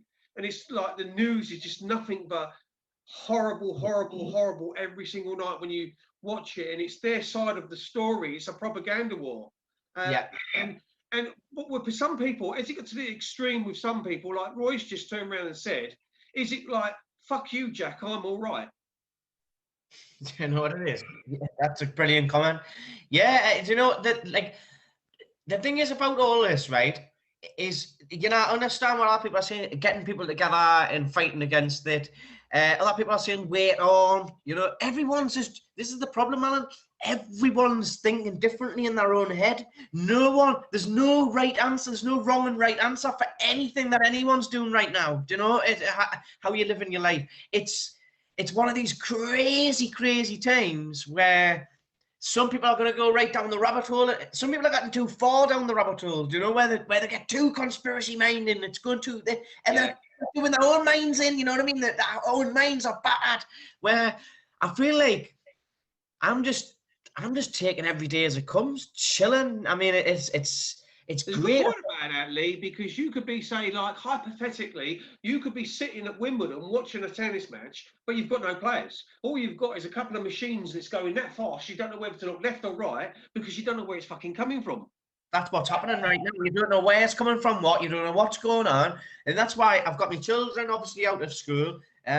Just been off for a good few months now, staying in the house with me. I do my own stuff with them. I teach them my own stuff. I go out and play sports with them. It's been snowing. We've been going sledging, long walks with my dog. Spending more family time than what ever have been ever before. I thought last year, during the lockdown, I mean, it's very hard for some people, and I understand, and I don't want anyone to take this person. Anyone has struggled. But for me, what I done was seeing the positive out of it, and used it as its positive ways any positive way that I possibly could. And that was spending more family time, regrouping and organising with me work and what I'm doing. I just seem to have much more time and patience around everything. And the only thing that I can recommend to anyone about this whole thing is just try and pick yourself up, your own family. Stop thinking about what's going on out there. And I mean, even to your neighbours and your friends, because to be honest with you, most of your neighbours and your friends and your family, they've gone mad as well. You know, they're all mad. There's all running around with masks not on. They're all scared. They all think that you're a conspiracy theorist. They all think you're some anti-vaxxer and you're a dangerous individual. We've just got to take each day as it comes, stick in, knowing that there's good people standing beside us, and hopefully good things will come. Hopefully. While you guys are all in the room, I just want to quickly show you something. I'm going to send it to Joe Dyson at the camp, the PSC camp. And my granddaughter, by hand, done this picture. Now, it's not finished yet, but that is a drawing, a painting. She's painting it. She hasn't coloured it yet. But that's what one of my granddaughters has done. That's fantastic. You can see it. Can you see it? I see. Yes, it's fantastic. And I was going to send it to. What I've done is because you've done it on a canvas. What I've done is I've printed it off on photo paper. So by the time we put that into a frame, that's going to look quite good. And it is actually a very, very good painting. It's a very, very, very good picture. That very good. So I'm going to send that to Joe down at the PSD camp, because we all probably donated with Sean and so on and so forth, and we've supported Joe and Dion and down at the camp there. But we all try to help each other because I think we've all helped each other. 100%. Sandy's helped me, I've helped Sandy. It's the same with all of us. We've all at one stage or another tried to do our best for each other. I've been up the northeast with Brian, done videos with Brian. I've shared an interview platform with Brian, and I've done streams with Brian. And he's been a good friend for a few years now. I've been on the streets with Brian, boots on feet. And it's the same as you, Lee. But you know, I don't think you do yourself any justice, really, Lee, because you are a brilliant campaigner, and I don't think you realise how good you really can be. And you've got a lot more potential and a lot more you can offer people. And unfortunately, like Sandy and myself as well, and Lissy's at it as well, we get our trolls as well. Oh yeah. We've just past all that and get beyond that. So anyway, I'm going to open it up now. So you guys, if you want to have something to say, Jean, did you want to say something earlier? I know you put your hand up, but I can see you're off your mic. Do you want to speak to Lee personally, or did you want to say a question generally? Actually, poor Sue is not well. She's got a toothache, so she's gone to bed. Oh, okay, then. All right. But Lee, I think you're a wonderful man, and you're doing a good job. You going out and being homeless, because the Blair brothers did it. Blair brothers did it. Joseph and Bobby, and they did it, and they do it every year. And they're really, I didn't know that. I have to contact them. Yeah, didn't you know that? Yeah. No, didn't even know. Birmingham. They do it every year before Christmas, and they're wonderful. I saw the last one they done on the green. They're from Birmingham. And they had the fire as well, didn't they?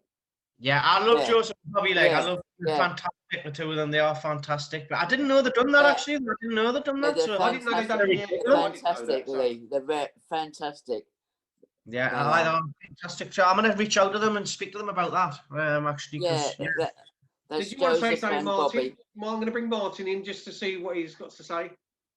Martin, what did you want to say, mate? Is this across the board, or is it a general? Yeah, just across the board. What Lee's saying is actually true. When he said about your neighbours, people won't help you. I think that people will start helping, but it will be when it's too late, when too many people have committed suicide, once thousands of people have died. They'll help when it's too late, when it's far too late. I think a lot of people are stupid. They listen to the mainstream media. They'll believe anything they're told. Like us, we don't believe the mainstream media. We look at other platforms, and we are not sucked in or brainwashed by them. But most of the population are brainwashed by the people at the top, and they'll do what they're told. They haven't got a brain cell. Would it be fair to say, Martin, would it be fair to say that most people out there today, right, are suffering because of the virus and not from the virus? No, because they're suffering because it's like living here in Dorset. We can't travel. You can't go anywhere. We're really in a prison, but we don't know it. People are taking their. What I'm trying to say, the point I'm trying to say here is that people are taking their lives through suicide. There are other illnesses out there apart from this coronavirus that people have died from natural causes and so on and so forth. But I was looking at a figures chart the other day, and in 1991, more people died in 1991 than they did today. Well, if you get any person that dies today, they write corona on the death certificate. This is what I just said. Yeah. Are we masking this slightly? Are we turning? If someone gets killed in a car crash, it's COVID-19. If someone has a heart attack, it's COVID-19. Yeah. If someone has a stroke, everything is COVID. It's rubbish. We are being controlled. If you're like Lee, and also about Lee, the social services and the police have got no right to go into his personal home, interfere with children. They are wrong. That is totally wrong.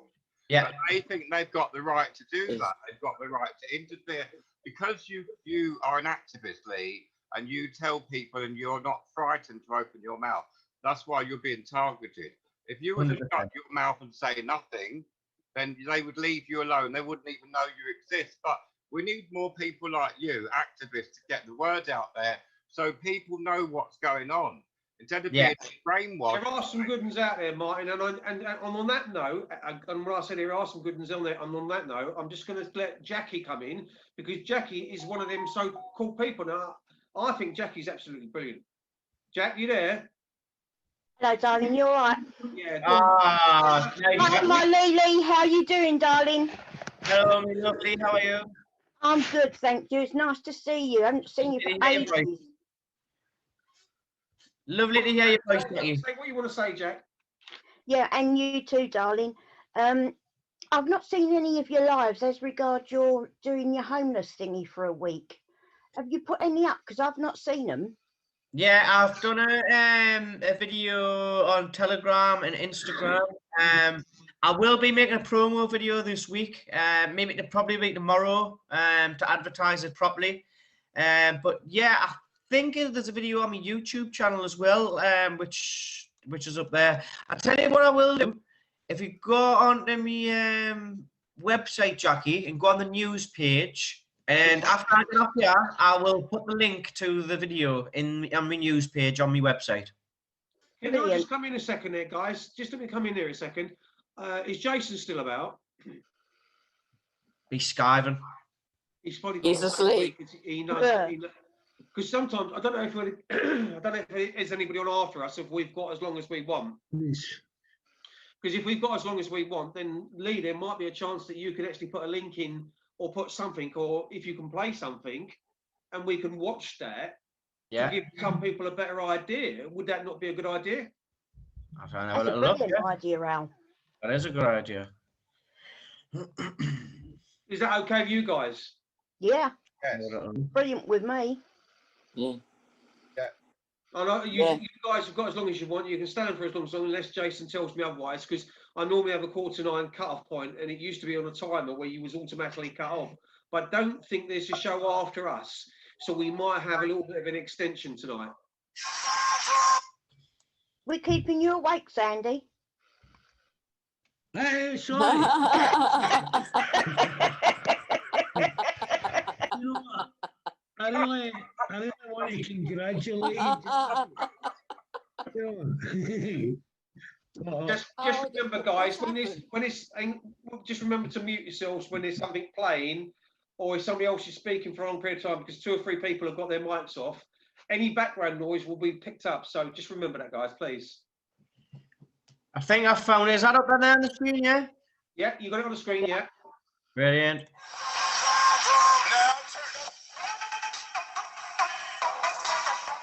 And can you see that okay, yeah? Yes, brilliantly. Yeah.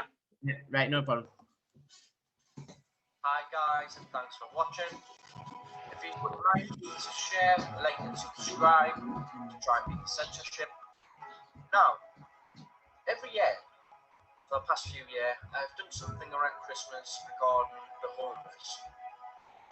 Now this year, after going out on Christmas Eve, I'm going out with just a couple of the last year, a few over the year before.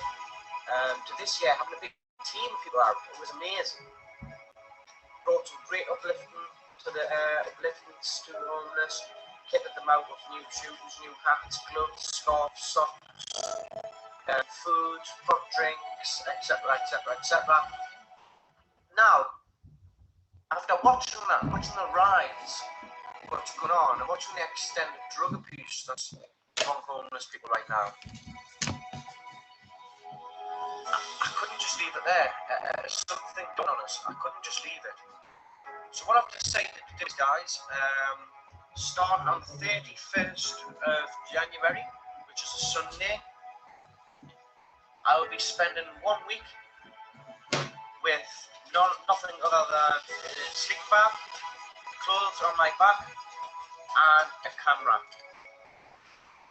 I will be dropped off at a disclosed location. I'm not going to reveal my location because obviously with hate, threats, trolls, etc. I'm going to leave that out. But what I can say is that I will be going to a destination. I will be getting videoed, getting dropped off at that destination. And I'll be spending 1 week just literally living. No money in my pocket to go to the shop, no nothing. If I don't get anything given to me that day, I will not have anything. But that's just for 1 week. These guys have got to do this week in, week out. Now, I know there's a lot of pushback. People say, well, you know, these people are on drugs, it's their own fault. People don't know people's situations, you know, people don't know people's situations. Something drastic could have happened in someone's life. Someone might be married with kids, his wife might have died, he might have lost his job, he might have had kids taken off him.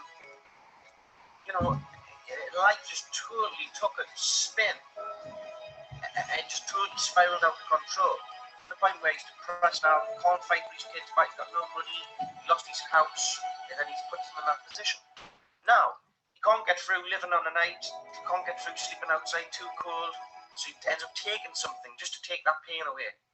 And that's how most of these are ending up on drugs. It is a sorry state of affairs. There's people hooked on spice that draw that as life spaced out and more than go back to loved ones, you know. Imagine being in that dark, horrible place. Now, I know that there's a lot of people who do a lot of good work up here in the northeast for the homeless, soup kitchens, etc. But even them are struggling. They're really struggling. They're struggling to open. There's times where I've heard recently where homeless people are turning up to get their regular hot meals. They're turning up the shelters and stuff, and the clothes that is not there. So they have a couple of hot meals that them homeless guys rely on. Gone, taken away from them, and they've just been forgotten about, totally forgotten about. Even as much as in the town centres, the guys that would stand there, or people go shopping, buy them a sausage roll and a hot drink. There's no one in the town no more. It's not happening for them. These guys are literally dying outside in the cold. And it took to every single one of us to do something. These are our people, our own people. We must do something about it. Now, I'm going to spend a week living as a homeless person. I know it's only 1 week. Hopefully, through that time, I can document with camera the extent of what goes on, the actual drastic measures what they have to go through just to live and get by. And hopefully, with a fund page, I can raise either a large sum or a small sum, whatever, of money towards these shelters, towards the homeless, for new hats, gloves, scarves, food, etc., etc. I will be starting this on the 31st of January. Now, if anyone could please get this out there, share the word, any help, what I could get, I'm looking for donations with homeless stuff once more, hats, gloves, scarves, food. There will be a fund link being put up later on, which will be put in the description on this video. If you could all get this out there, get the word out there, and everyone chip in together. Let's stand together, let's stand united, and let's help the homeless people living on our streets.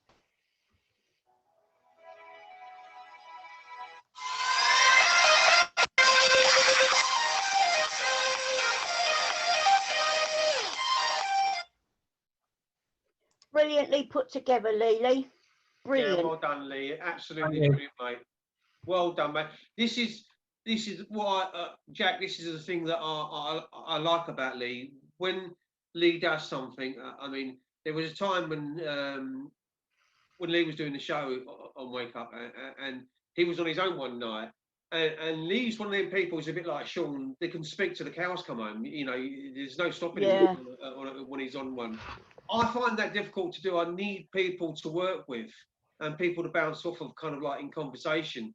And Lee's taught me quite a bit. And, you know, I've got a lot to thank Lee for, because I used to watch Lee secretly, inwardly, and learn stuff from him. So, you know, a big up to you. I've got a lot of respect for you, guy. Thank you so much from the bottom of my heart. Honestly, thank you.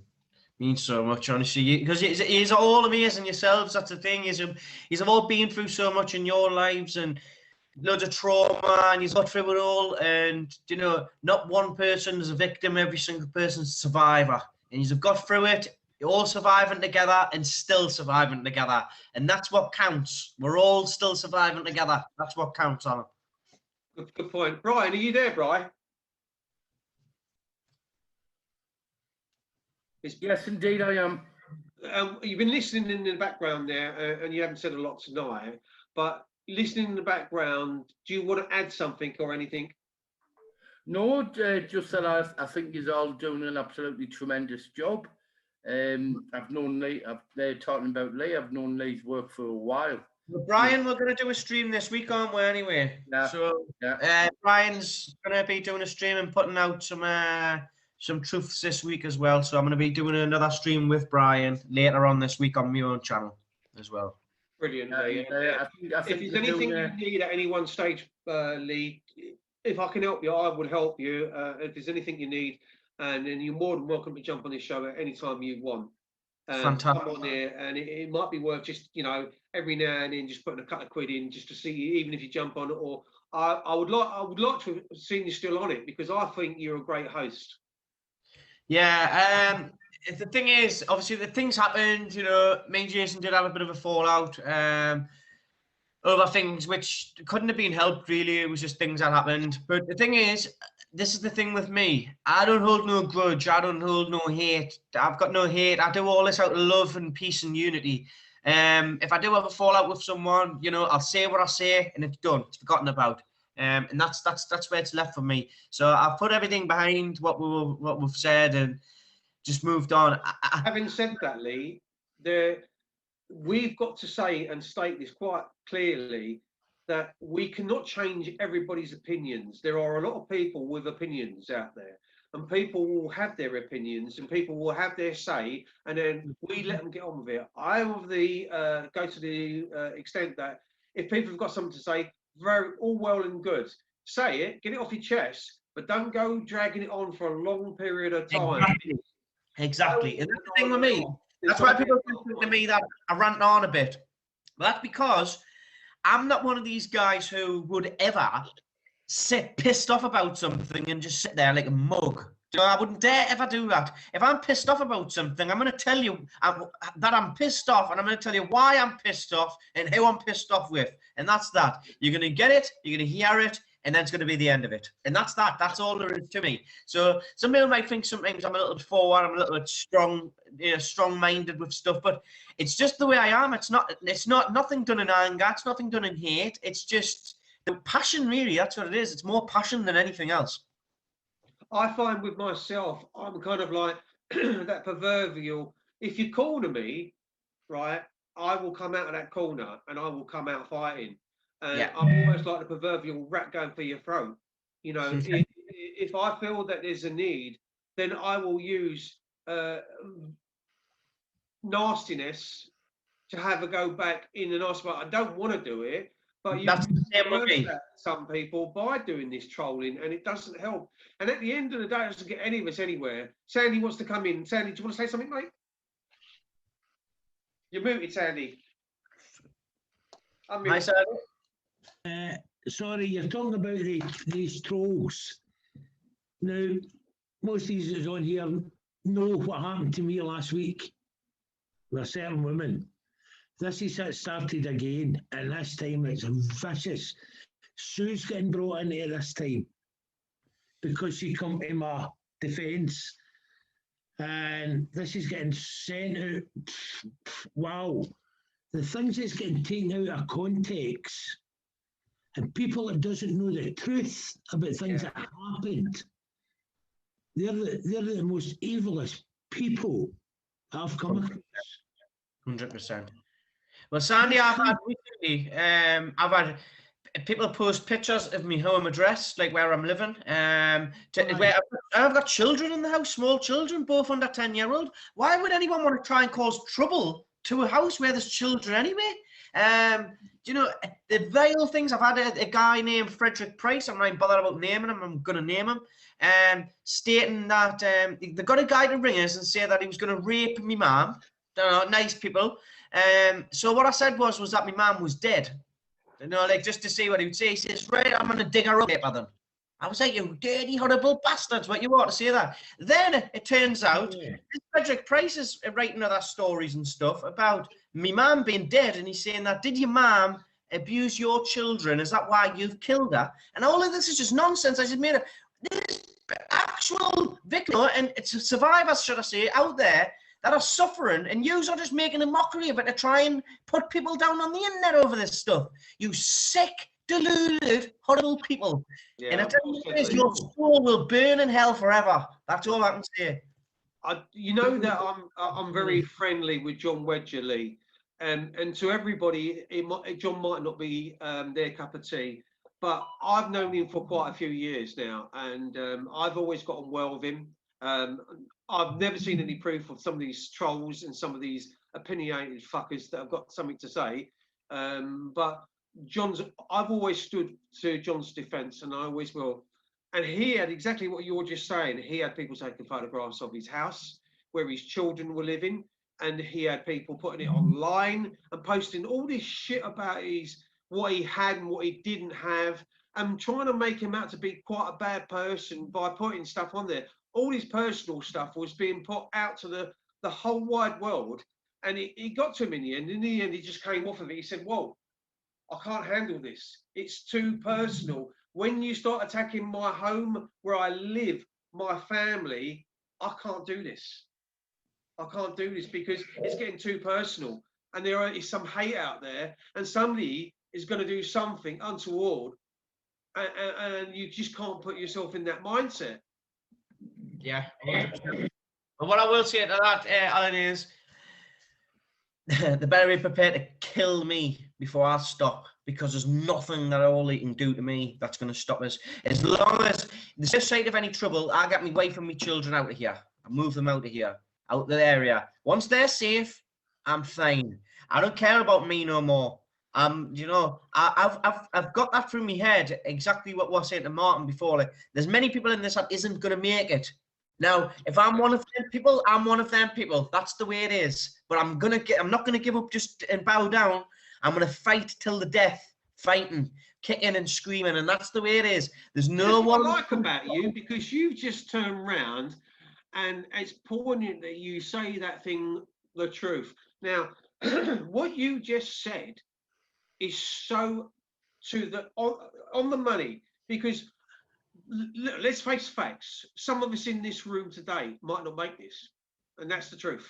That's as a matter of fact, probably. This is probably a fact. This is what it is. No, because listen, I want to get it through there. I know for a fact, looking from my own personal self, it's not nice to say, and it's not nice to get through your head. But I know from my own personal self, I've grieved for most of my family. They're going to not make it my own family that's close to us. So I know for a fact, people that I'll meet online, this is what's going to happen. Yeah. But the thing that you've got to think is, not one person that's sitting here now should think, that might be me. No, you don't think that. What you think is, I'm not being one of them people. I'm going to fight. I'm going to fight, and I'm going to fight, and I'm never going to give up until, never, ever. What you've got to try and do is try and not be complicit.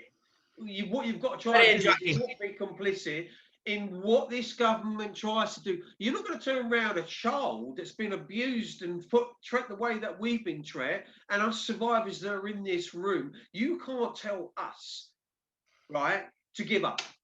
Exactly. Because if we were going to give up, we would have done it years ago. Exactly. That's very well said. And Alan, right, I've been on an hour and a half. I am going to wrap up soon. Because my son's still awake and he's keep coming down wanting us to play with him.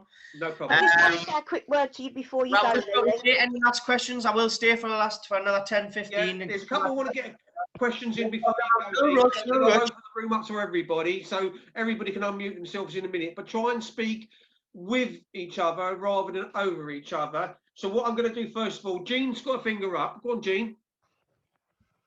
Unmute yourself, Jean. Do you know how to unmute, Jean? Jean, do you know to unmute yourself?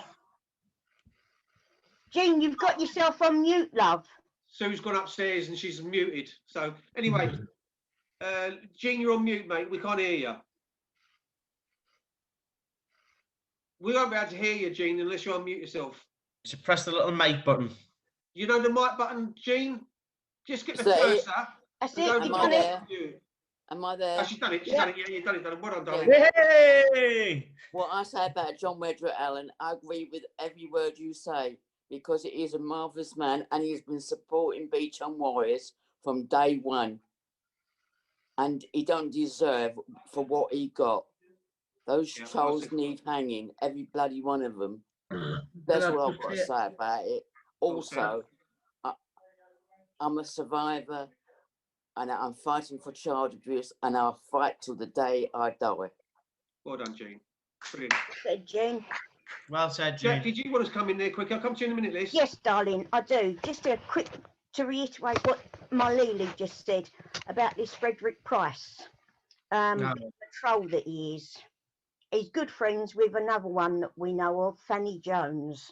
That's Yeah. his nickname that he's known by. Yeah, well, that's one of the ones that was posting pictures of me house up. Yep, that's it. Yeah, And no, well, Frederick Price, Jackie, he's lost the rights to see his daughter. He can't see her Yeah, anymore. because he stayed around the sex offender. I'll tell you the reason why. His mum and the partner of his mum and her partner are nonces, and it's known that they're a nonce. They're child abusers. Yeah. That's the reason why he was asked, if you have the visiting rights to your child, you will stop seeing your mother. And he said, no, I won't do that. So he lost his rights to seeing his daughter. Well, when I heard that, I had no time whatsoever for him, because how can you put your child, who's yours, you know, you've watched them grow to a certain age of whatever the child age is, and yet you choose somebody who's a fucking nonce who abuses kids? No, I don't think so. I'll tell you what, if that was me, right? If that was me, I would kick me mum straight in the street with a bag. Should be gone immediately.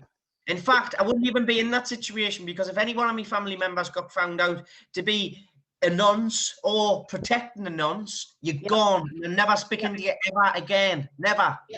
Exactly. Lee, you've got a few more minutes, haven't you, Lee? You're not that desperate to go yet. I don't. No, listen. There's no rush, guys. I'm just. I want to just say first of all, Jack. Let me just come in for a sec. Delroy's joined us in the house, so I'm going to come into Delroy in a second, because I've absolutely topmost respect for Delroy, and one of my best friends. Lizzie, did you want to say something to Lee? Yes, I do. Thank you. And you know, by the way, Lizzie, do you know Lee? Lee, do you know Lizzie? I might have met you at Nottingham, Lee, but I feel like I know you now. I don't know. I did do a I live. recognise his face. See him. I recognise his face, but I can't put a picture on it. I don't see things like this. It's like on the earbuds going. When you're talking about trolls and things, you lot are really helping me, because I've had some horrific stuff done and it's been very sneaky to me.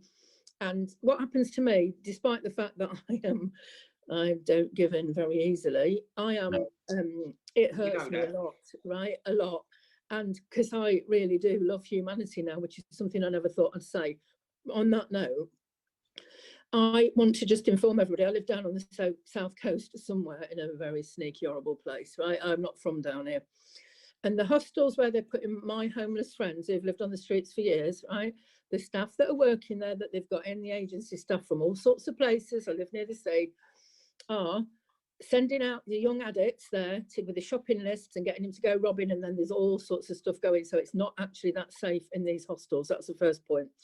Second point to just say, because my brain's a bit wonky, as well as my eyes sometimes. Lee, I've got at home. I have just been given loads and loads and loads of stuff that I hand out to my friends on the street. So if you can remember to get hold of me, I will send it to you before you go. I've got hats, scarves, all sorts of stuff, little packs with toothpaste in that I've collected. So I will send that to you, my friend. And, you know, it's like, for me, I'll just say this quick. It hurts me because I've got to learn to toughen up again. I am not going to share anything about me yet, but I will do if you ever want me to, not in any graphic detail, because we've had enough now. The point now is that I've remembered what's happened to me, and it's about going forwards, and I'm disgusted what happened to John, because he was a gentleman to me, right? I cannot say that for the other people who pretended to be my friend, right? Sue, beautiful woman. Jean, love you, and you, Alan. But I think we have to, like you're saying, move on. If you've got something to say, say it. But I have had death threats and all sorts of stuff at me, right? And I'm not well enough to deal with that. But you come to me if it's anybody else. If it was you, Lee, or you, Alan, or I don't know you, Jackie, I'd be there. Lizzie, send them to me. Anyone sends you any death threats, send them to me. No, I'm there.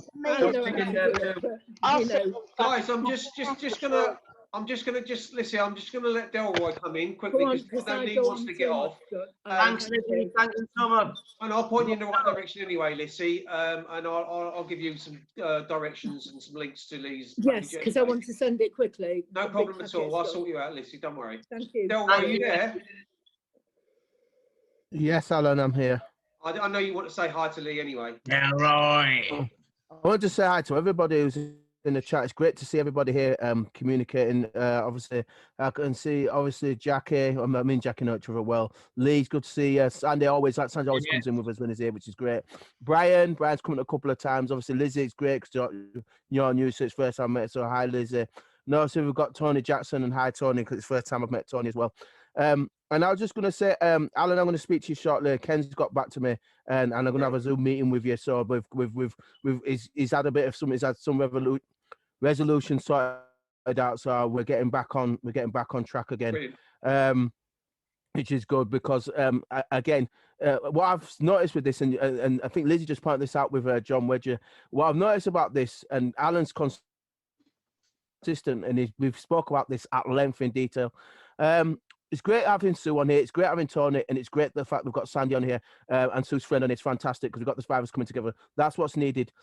They're constantly trying to close anybody down who's got any kind of evidence that's going to threaten the establishment. And this is what I'm seeing across the board. In Alan's case, it's been horrific. Obviously, Sue and Alan are in the same position because they both were brought up in Beach Home. And obviously, with the police to take all the evidence and the burying the evidence. I was speaking to a couple of ladies this afternoon, and their abuse happened in the 80s, I think 70s and 80s. And what's interesting, I told them a little bit about Alan, and I said, this is the same thing that Alan's gone through. The abuse, again, social services, council, and the police, again, burying evidence and the losing the file. So there's one thing that's constant throughout no matter which age from, if it's 50s, 60s, 70s, 80s, the same commonalities, the same things are coming up time and time again. Those who are supposed to be helping or those supposed to be responsible are consistently failing survivors. That is a given. That is consistent, I'm seeing. Whether it's yourself, Alan, whether it's these ladies I met today, Alan, it's been the same thing. They're talking about social services. They're talking about giving evidence. And then when they go to get the files have either been gone, shipped off, or they can't find them. And it's the same thing with the records with regards to the police. This is systematic, system-wide. It's not just a system. It's the corrupt people who are also in it as well. It's both. And that's what I'm seeing throughout this. Not just the system itself, it's the people in it at the top, in the middle, and they're all at it in the same bed. And they're all as bad as each other. And that's what I'm seeing, no matter what area it's coming from. I find it interesting that this other lady I spoke to today, hers happened in the 80s. I'm like, and Alan, I think, Alan, you've told me the same thing. I think, hang on a minute, I've heard this before. Social services not doing their job. Council's not doing their job. Police not doing their job. Again and again and again. No matter what area it's in, the same things are going on. So the commonality is the fact that we've got survivors and we need to be doing some working with the survivors to get something done about it. We can't work with the government because obviously Alan was part of the inquest that you got. I've got some stuff from him. He was part of the inquest. And again, where did it go? They got the evidence, and where did it go? Nowhere. This is the thing. Same thing probably happened with Sandy up in Scotland with Quarriers. Same thing happened. They get all the evidence together. What happens? Goes nowhere. The same commonality. They keep getting the evidence, burying it, and covering it up. I've not just solicitors. It's going to come to survivors versus the judiciary, versus the social services, versus police, versus council. That's how I see it happening, because anybody who's on their side in terms of judiciary, these solicitors, lawyers, they're all in the same bed, and I think they're all there to cook up cases, bring everybody's hopes up, and then dash them down, and what I call sabotage, and the sabotage in the cases, and we've got to get past that and not trust these people, because it's clear that they have no honour, and it's clear that they're part of the problem. Absolutely brilliantly said by Delroy. When Delroy speaks, Delroy very well said as usual, Del. Hit every point on the head. Delroy always speaks like he's got a silver tongue, hasn't he? he's just absolutely brilliant at it. I love the guy to pieces, and I've been actually honoured to be in the pleasure of Delroy and been to his home, and on a couple of occasions we've been to Charles's, and you know, these are good people, and these are people that we need on our side because they can help us go forward. And like Delroy's saying, they're putting a case together and helping me with my counsel and so on and so forth. And there are a lot of case files that are similar and cases that are already set in court that we can use as President's Court cases, that the law is already set. We can use them in the terminology that we're trying to get our message across, which has taken so long to do. And with the likes of Delroy, we are actually making some leeway. And what I've learned from Delroy and some of the stuff that I've used in the common law factor is that I've written to the likes of Oliver Deard and the MP, who is supposed to be the Postmaster General and part of the UPU. And I've done this and I've used it and it's worked. And I've used common law and it's actually worked. I'm not saying it's going to work every single time, but it has worked, you know. So don't be under any illusion that this stuff doesn't work. It's just that the authorities will try to sideswipe you and blind you with anything other than the truth that they want to see and put across. And it's an also false truth. And it's awful what has actually happened to a country of ours, that for a country that had an empire that's virtually got nothing, it's sold it all down the river. Does anybody else want to come in and give me a 2-minute break? Well, I was just going to say, Alan, am I all right to get myself off now? Yeah, it's fine, Lee. Thanks for coming on. It was brilliant for you coming on. Amazing. And you Thank can you, come on everybody. again. Thank you for listening. And once again, my website is on my name below. If any of you can get on there, sign up as a member. And like I say, there's daily updates. And hope to stay in contact with you all, guys. Thank you so much. Thank you, Lee. Okay, Lee. Much love, everyone. Take care. God bless. Thanks very much. Jackie, do you want to say anything to Del or anybody? No, Jean's had her hand up for a while, so let Jean, Sorry, Jean, I didn't see say it, what she darling. wants to, darling. I'll unmute you. You got your mute on, Jean. I'll do it. I'll unmute her.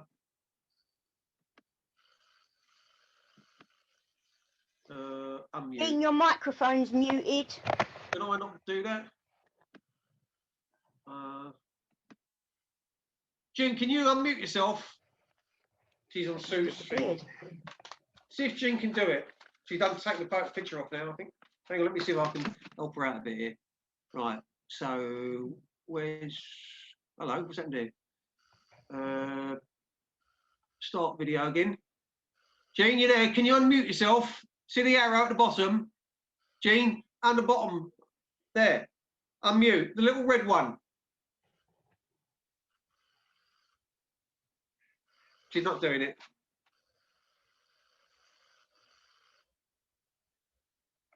Martin, did you want to say something?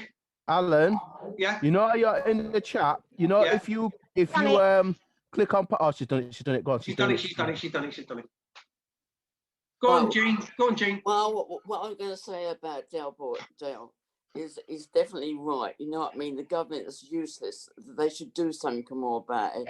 That we have got a tough job because we can't get through to the police, the judges, or anybody like that, or the councils and that. You know what I mean? And we need more people on board to help us.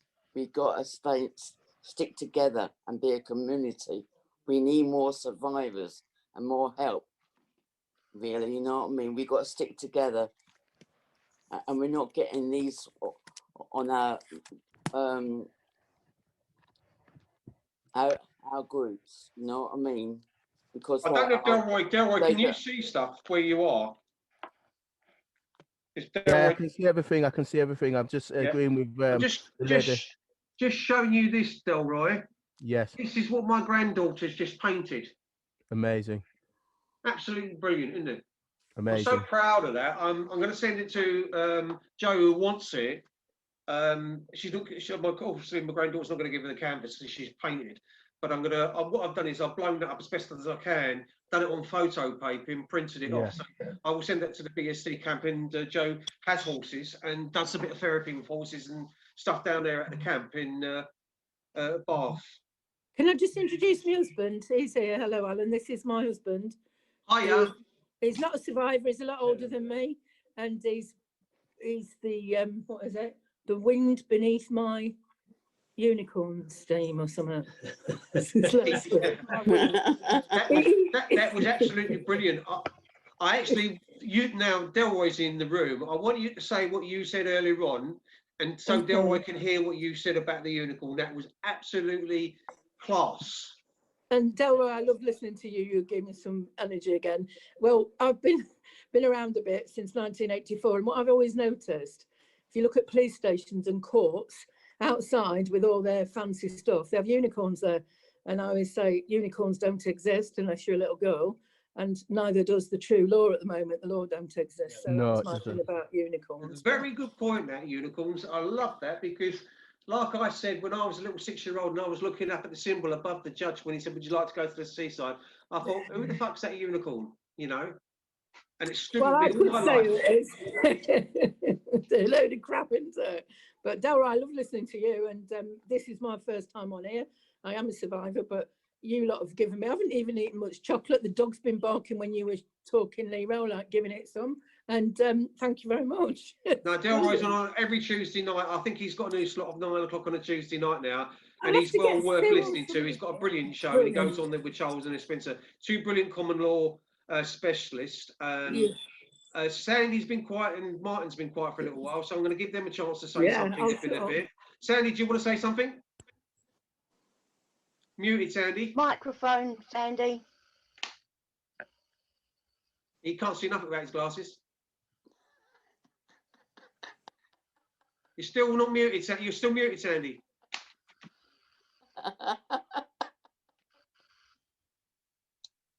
That's it. That's better. Clean the glasses. We'll be able to see you next time. No, you know, it's nice to see Brian back here. He's been quiet tonight as well. But a wee quick story. I'm going to change things here, and it was quite funny. But Sue went out and she bought a teas made. Let me just come in there, Sandy. Sandy, Sue's gone off because she's got a toothache. Otherwise, she'd be in the room with us. So I hope Sue gets better soon. And we haven't forgotten you, Sue. And hope you get better with your tooth. And she's gone to bed early because she's suffering from really bad toothache. Sandy, I'm going to go make myself a drink. I want you to have a little bit of a chat and get other people involved as well. And speak with Delroy, because you know Delroy anyway. And Delroy's a brilliant friend of mine anyway. So, while I'm in the room, Delroy, Martin is Tony Jackson. Martin Harrison is his real name. He lost all his account or something and came back, and for some reason he's used Tony Jackson. I'll let him explain that in a moment, but his actual name is Martin Harrison. So it's Martin that's in there. Martin, Delroy, Martin. That's you introduced. Sandy, you carry on for a minute because I'm going to go make myself a drink. Martin, I know you. I've lost you. Right, after made friends again, I lost everybody. Wow. Hello, my friend. Yeah.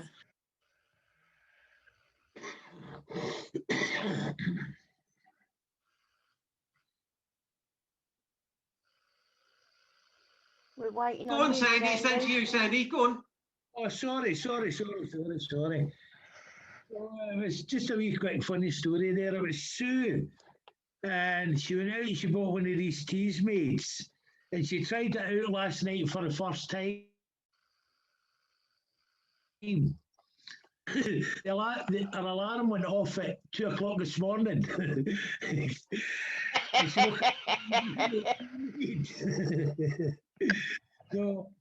if anybody can fix sort of things like that, I think she's looking for somebody.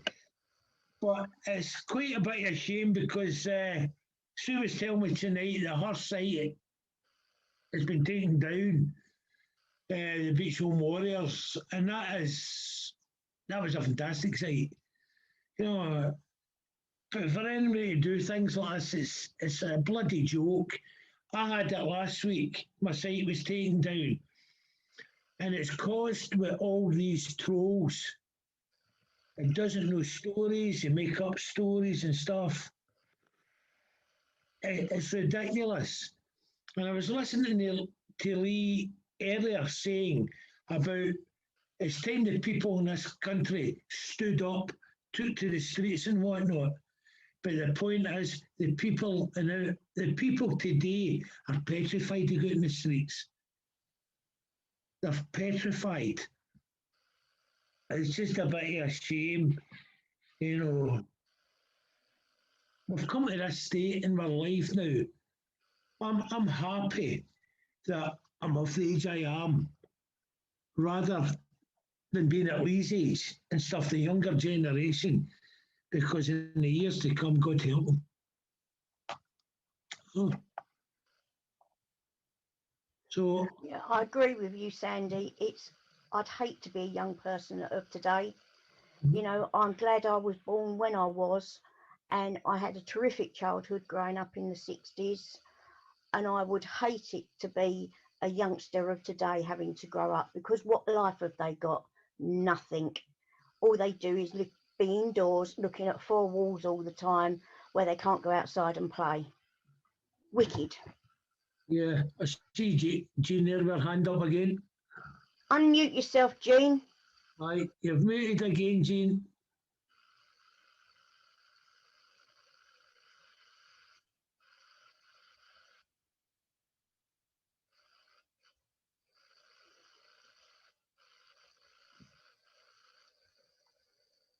You're muted, Jean.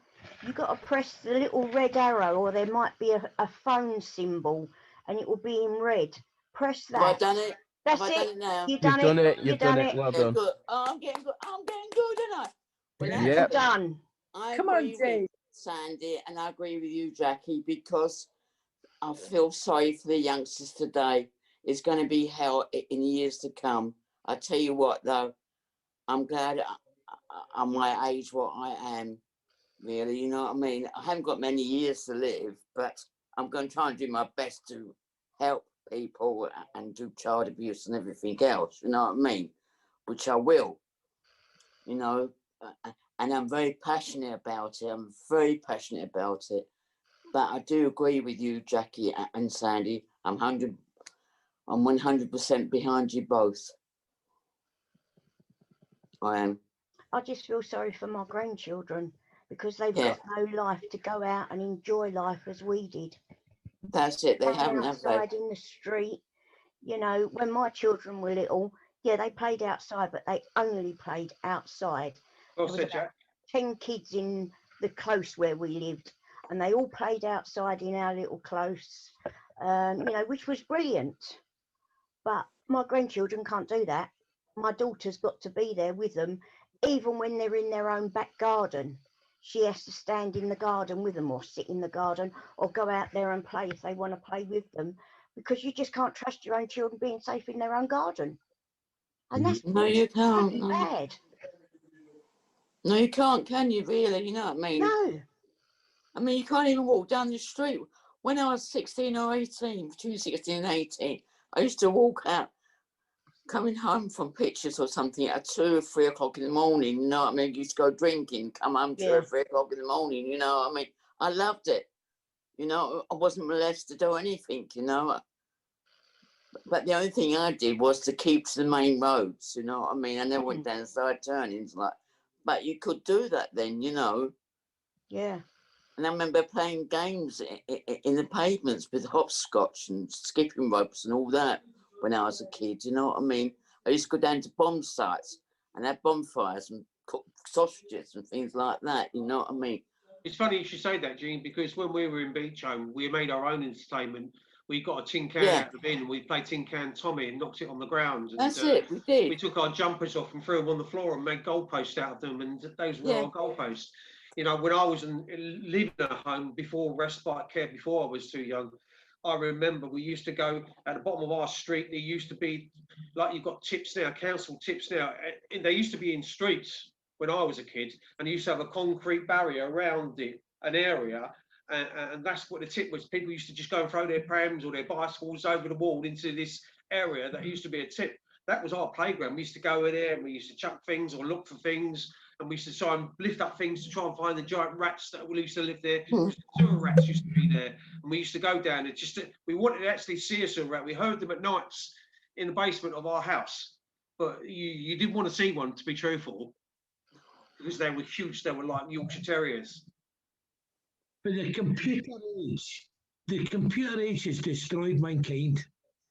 No, don't get me wrong, computers are a fantastic thing, but has destroyed us. It's destroyed because kids now, as you're saying, when we were young, Alan, we used to go and run about and make our own entertainment. Climb trees, do all that sort of stuff. Go for school, do the homework if they have, and the next thing on the computer. That's a night. Yeah. It's constantly on that. Yeah. What life is that for a kid though? You know, what life is it for kids? You know what I mean? They're not growing up naturally. They want to go out and get dirty and everything, you know what I mean? Have mud in their hands and that, you know what I mean? To enjoy life. Yeah, that's a good point. And grow up. Good point, Gene. It's a good point as well, Gene, because when we were kids, I remember the carrots used to get were covered in mud, and the potatoes, you know, you pull the potatoes up yourself, and they were covered in mud.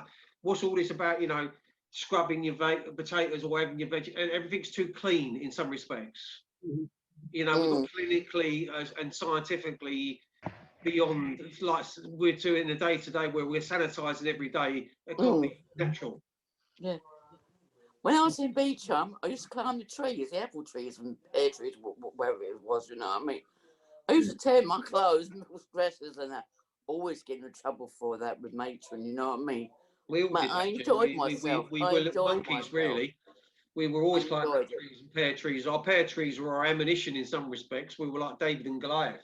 We were taking the pears off the fruit trees and using them as weapons and firing them at the coaches and buses as they went down Fir Tree Road past the kids' home. Yeah, we were that's little it. Fuckers, to be truthful. Yeah. But I was an angel. You know, you just have to look at me and think, what a lovely kid that boy was. Sandy's not saying nothing. Sandy's not saying a word. I used to enjoy my school days sometimes, you know what I mean? I used to muck about and things like at school, you know what I mean? And I've got in trouble at school quite a lot, you know what I mean? In PT, we used to put water in our mouths and spit all over the floor and everything so other kids could slip, you know what I mean? It was great fun, I loved it. I just want to say something. Sorry, Jack. Sorry, I was just going to carry Jack. on, Jean.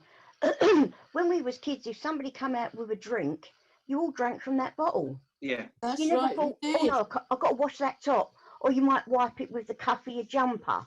Yeah. And then have a good old swig and you'd pass it round 6 of you. Or if someone had the water on in their garden and there was water in the garden, you'd pick the hose up and drink from the hose.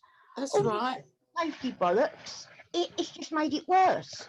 You know, I can remember playing on the bomb site. We had one just at the back of our flats. And we was always in there. Now it's actually a good fun, wasn't it? Built on it. But what we found out just before those flats were going to be built, there was an unexploded bomb on that fucking bomb site. So we could have been blown sky high. Yeah. Yeah, you didn't know that because, I mean... No, but we didn't know that. I actually remember, I think... You've got to come out. And Martin will remember this as well, or might remember it. Goldall Road in Shepherd's Bush was one of the last places they took the trams up from London. Because there used to be rail lines and tram lines. Oh, yeah, remember the trams? Goldall Road. And Goldall Road, trams? Where the Metropolitan line runs over the top of Shepherd's Bush Market, used to be, the bus station and the tram line used to be there, if I'm correct. And that was the last place in London that lost the trams. Oh, was it? I didn't know that. Yeah. Wow. Martin, do you want to come in and say something? Because you've been quiet for a little while. I'm a bit worried about you. What I'm going to say to you, Martin, is if you know the little box at the top of your right-hand corner, you know where you are, if you go with your mouse and go up to the top, you can edit your name, I believe. And you can actually put your real name in as Martin Harrison rather than Tony Jackson. I know you've got yourself down as Tony Jackson on Facebook, but your real name, if you want to put your real name, you can edit it unless you want to keep it as Tony Jackson. No, I'd rather have Martin Harrison, my real name. I don't know how to do it. How would you do it? You'd go up to the top right-hand corner of this, get your mouse and go to the very top right-hand corner, and where you've got 3 dots, get your mouse near that top right-hand corner. Can you see the 3 dots and the mute? It says rename. Yeah. That's it. Click on that. Right, hang on. I'm going to change my name now. There you go. That'll do it. Can I just say while you're doing that, Martin? I didn't know it was you. It and is, we talked. You know what it was? You know what it was? When my mum forced my father, she said, "Oh, I'll piss him off, so I'll change the boy's name to irritate him." So that's what Mum did. Oh. You're so good to see you, Martin. Tony. Right. Martin, it's so no, good I'm to really see Martin you. Harrison, but on Facebook, no, because I couldn't remember my password, and I kept logging in, and then they disabled my account, so I had to go under another name and come. You know, it's just a load of hassle, but because of its social media now, instead of it was years ago. I think we've all I'll add done you as a friend later because I know you, Lizzie. We're friends on Facebook. I'm so happy it's you because I didn't know it was you, Martin. Yeah, what a beautiful gift. Thank Genuinely. you. I'm the one that lives To at see George. you. Alan, about the trams, I don't remember that. But I remember growing up in Shepherd's Bush because that's where I was born and bred. That's where I come from.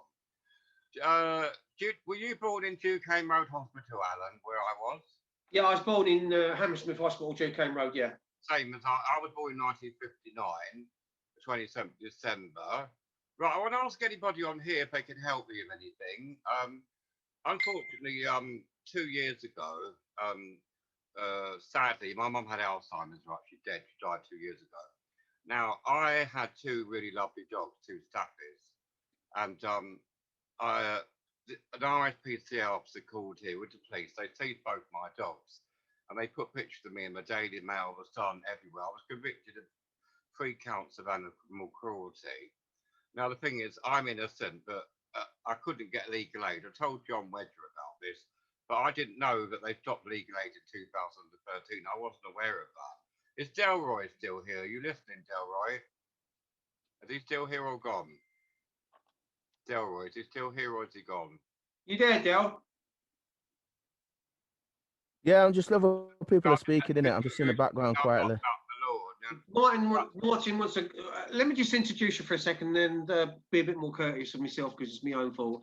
Delroy is fantastic, a guy and friend. For people that don't know Martin, or most of you do, but for those that don't, he's got his name he's got his name right now. He's done it as Martin Harrison. So Del, meet Martin. Martin, meet Delroy. Hello. Your old friend. Martin. You wanted to speak to Delroy, so go on, have a one-to-one with Delroy. I just think anyone's advice. Anyway, I was charged with animal cruelty, which I know for a fact is not true, right? The RSPC officer, she had a barrister with her. My mum had Alzheimer's and she kept overfeeding the dogs. I kept telling her not to do it, but it was like talking to a brick wall. She didn't know what she was doing. Anyway, after that, my mum sadly died 2 years ago. Now, I'm looking for a dog now to get another dog, but when they do a background check, will it affect me that I was banned from keeping dogs in charge of animal cruelty? Or will I be able to get another dog, or would it affect me in the future? Would the people say, sorry, but we've checked you and you've got this crime against you, even though I've denied it? And I'm in the news, I'm in the Sun, the Daily Mail, every paper in the country, I'm telling John Wedger about it. Because when I didn't know they stopped legal aid in 2013, because I'm not one of these people that are backing forward to courts and police stations and all that, thank God, touch wood, right? So I wouldn't know about all that. So I lost the case because she had a barrister, no one would represent me, I couldn't fight a barrister, no ordinary person can. But now the 2 years has been up, I've served my sentence, I've paid my fine. Can they stop me getting another dog, or will it go against me when I do a home check? It depends on what. Martin, sorry for interrupting. I've just got a dog, and it was somebody who needed a new home. I'll find a dog for you. You keep in touch with me, and I will travel down in my mobility car. Anything I can do to find you a dog, because I've just got one. You don't have to go. I don't mind what I like Staffies, but I will take any. I love my 2 dogs were Staffies. I had a Staffy cross American. See, the thing is, Lizzie, my mum was mentally ill. I understand. I was in bed. It was about 5:30 at night. But funny, that morning I had a feeling that something was going to go wrong. I took the dogs back to the pets and I'd got them weighed. And I thought, there's something going to go wrong because I can feel it. And I was right. About 5:30, my mum opens the door. We've got no gate. It's open plan. She opens the door. They call here with the police, grab the dogs, and within a split second, they're gone. So I said to her, why didn't you mention the Pacific Weight Reduction Dry Meal? Have you heard of it? It brings the dog's weight down. So she said to me in a hateful tone, it's up to you to find out. Well, It wasn't up to me to find out. She knew the dogs were overweight, the RSPCA officer. Why didn't she fucking well tell me about the stuff? I found out and I got the stuff, Lizzie. I took all the receipts to court. I had all the paperwork. There's a weight chart. She had a copy. I had a copy, right? She had edited it and she'd cut January, but she'd cut to edit it to January. She cut February and March out. And they didn't, when I asked the judge to look at my copy, he wasn't interested. It was all what she had to say. So is that a fair trial when it's only one-sided? They wouldn't listen to a word I had to say. And They don't. I'm so sorry, Martin. Right, They don't. They don't because it's a status. Let Delroy just say something, Liz. Go on, Daryl, give me They your don't, Martin. The issue is it's not the case that's the issue. It's your status within the case. So your case is already lost. I assume was it in a magistrates with the Magi's? Yes. Yeah, that's a problem. Magistrates is kangaroo. You can't be there. Only birth certificate can be represented in a Magi. So under Article 6, which is under the European Convention, it would have been then because obviously it happened before we left the Brexit. You'd have had a right to fair trial. And to have a fair trial means that obviously if you are a man, which is the case you are a man, you're not birth certificate legal fiction, that you've got the right to face your accusers, but you've also got the right to have your evidence put in a fair way and to have your say. And I think it's Article 6. You're allowed to be examined. The evidence is allowed to be examined against you. You are also entitled to have the lawyers examined as well as whoever's the RSPC officer. You're entitled to ask questions under Article 6. And I'll put it up in a second. I'll put it in the chat in a minute. Well, I'll put it in on the screen in a minute. So basically what should have happened is you should invoke your right to Article 6. Now, the barrister's not going to tell you that. They won't tell you that. They're just going to put you in magistrates, which is in the wrong jurisdiction, and then railroad you through the magistrates, which was incorrect, because we're talking about injured party, which is the dog, which means it shouldn't have been in a civil jurisdiction. It should have been in a criminal jurisdiction because the dog was involved, which means he's an injured party in terms of property. So the magistrates was the wrong jurisdiction in the first place to have this matter heard out to begin with. If they're talking about a criminal offence, it can't be dealt with magistrates because they can only deal with summary. So the issue is the case that you faced was wrong because it should have been in Crown Court, not magistrates, and then it should have been you voted right to Article 6. This is why when you was in a magistrate's court, because you're a defendant, the judge would not listen to you because they can't hear you because you're classed as dead. This is why you meant to have the representatives in there, like solicitors and lawyers, because their called was officers of the court, and they've got the right to speak in there. You don't.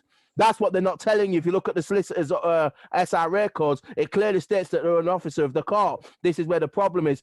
You could only be heard in a Crown Court because of right to Article 6. That's why they put it in magistrates on purpose to deny your evidence that you had. That's why the priest, he railroaded you through the court and didn't listen to anything you had to say. He only heard the barrister because they're an officer of court, so they could be heard in the court in the first place. Now, in regards to the ruling that happened against you, that ruling will stand. Now, depending on, for instance, where you get the dog from. So if they run a basic check on you, then your record will probably, if it's spent, your record should be clear. But if they did like a CBR or an enhanced check, then that record for animal cruelty, what was you actually charged with? Did they actually? Right, Daryl, speak a bit slower, please. Right, I'll explain to you. It was two dogs, it wasn't one, right? Okay. I had two dogs. The thing was, right, my mum has since died. She died in 2018. My mum had bowel cancer, lung cancer, Alzheimer's. The dog beekeeper belonged to me, right? But the last year or so of her life, she kept feeding the dogs. I found tins of food in the microwave, in the oven. She didn't know what she was doing, Delroy. She'd gone completely crackers, right? Now, I couldn't get angry at her because I loved her. She was my mum. And at the same time, I could see the dogs were overweight. And then they printed this rubbish in the paper and said that for 3 years I fed him on cheese and rice pudding. Now, who in their right fucking mind would feed two overweight dogs? And then they put pictures of me in the Daily Mail, the Sun. When I went out to have a roll-up outside the court, I had no idea that people were taking pictures of me. And they put pictures of me in the Dorset Echo, and I rang the woman that did the story about me, and I said, when I was in court, it said I get personal independence payment, madam. So why did you write that I'm on Social Security when there's a big difference between the two? I said, you misled the public. People wrote about me. Oh, he looks like a retard. He looks like he comes from a councillor's day. First of all, I'm not a retard. Second of all, I don't come from a councillor's day. And does he get his pies from his puds? Does he get them? First of all, I'm supposed to feed him on cheese and my pudding. And then in another paper, I fed them on pies. And in another paper, Mr. Harrison is severely disabled with chronic health problems, which is true. So I said to journalists, why did you receive the public a lie and say that I'm on Social Security when I'm too ill to work? I said, you're a cretin, you're an idiot. And I said, here's a copy of what that woman at that RSPCA officer, she has tampered with the evidence, and you know as well as I fucking well do that she was lying. When I went to court, Delroy, they wouldn't listen to one fucking word I had to say. It was all what the RSPCA officer instructed that, and she was lying, adding bits onto it, Delroy. Well, I didn't know what to do. I've never been in a position like that. No, and this is what I was saying. But my thing is, so when you were charged with it, and then did the judge actually rule you guilty, and then said that you committed an offence? Did the judge rule guilty in the case? The judge, well, I couldn't hear what they were saying, so we had to go to another courtroom. And I put in a pair of headphones. There was a woman and two men. Yeah. I had previously not taken to the vet on several occasions because when Ian Duncan Smith came into power, I don't know if you remember, but he stopped thousands of people benefit, and I was one of them. You did, the universal credit, wasn't it, and all that nonsense. I had my money stopped. It took me a year to get my money back, right? So I got the money back, and I said, blame it on Ian Duncan Smith. So the fact is, the dogs were taken to court. I was taken to court charged with animal cruelty, which I denied. Now, this RSPCA officer, she had gone through every time, through the whole time I had the two dogs. She went to the PDSA and got all the records, everything that she could find. Going through, there was nothing that she didn't find. She found everything, right? She said, oh, you missed an appointment here, you missed an appointment there. And Lucy was a Staffy Cross American Bulldog. She said to me, well, when you first got Lucy, she was overweight. Well, how would I know that if I just bought her off a seller on Gumtree? She was overweight. Yeah, you wouldn't have known that. No, I wouldn't have known that. Then after that, about a few months, I bought Brucey, who was a Staffy Cross Labrador. They really loved me. They loved my mum. They were real good company. Then I had to go 2 years now without any dogs. My mum's died. I'm on my own. I've got no children. I have a family, but we don't get on, right? So the thing is, what I need to know is because I've contacted a couple of dog trusts on Facebook. And the thing is, when they do a check, wherever you go, they're going to do a check. Obviously, it's whether they do a basic check, Martin, or whether they're doing what's called an enhanced check, because it's two different forms of checking, because it's different things that they check for. So if they did a basic check, nothing would come up, because if you were charged with animal cruelty, did the judge say you were, just out of asking, did the judge say you were found guilty of animal cruelty? Was it ruled on? Did the judge make a ruling on it? Found guilty of three counts of animal cruelty. Right. Okay. So that record keeps on record. Now, if it's a basic check, that wouldn't come up. Well, say, for instance, the dogs trust that you went to did an enhanced check. The enhanced check would then come up, and if that enhanced check would come up, it would come up as the issues that you told me that they were charged with. The issue I would have said to you, and this is because obviously I don't know how long ago it happened, was to put in what's called an appeal. An appeal. Delroy, they were seized in 2018. I had them for 4.5 years. And I'll tell you this as well. They were seized in April, right? Then in March, seized in March, right? The 29th of March. Then in April, I was told my mum had bowel cancer, right? Then I went to visit them in July. I went to Portsmouth. I got the train. When I got there, Delroy, they didn't even know me. Now, you mean to tell me you can have two dogs for 4.5 years? They didn't even know me. Martin, can I just come in for a second? Right, go on, Alan. Right, so what I'm going to say to you is, if you go into the chat room, you can put your email address in it, and if Delroy picks it up, he can get in touch with you via the email.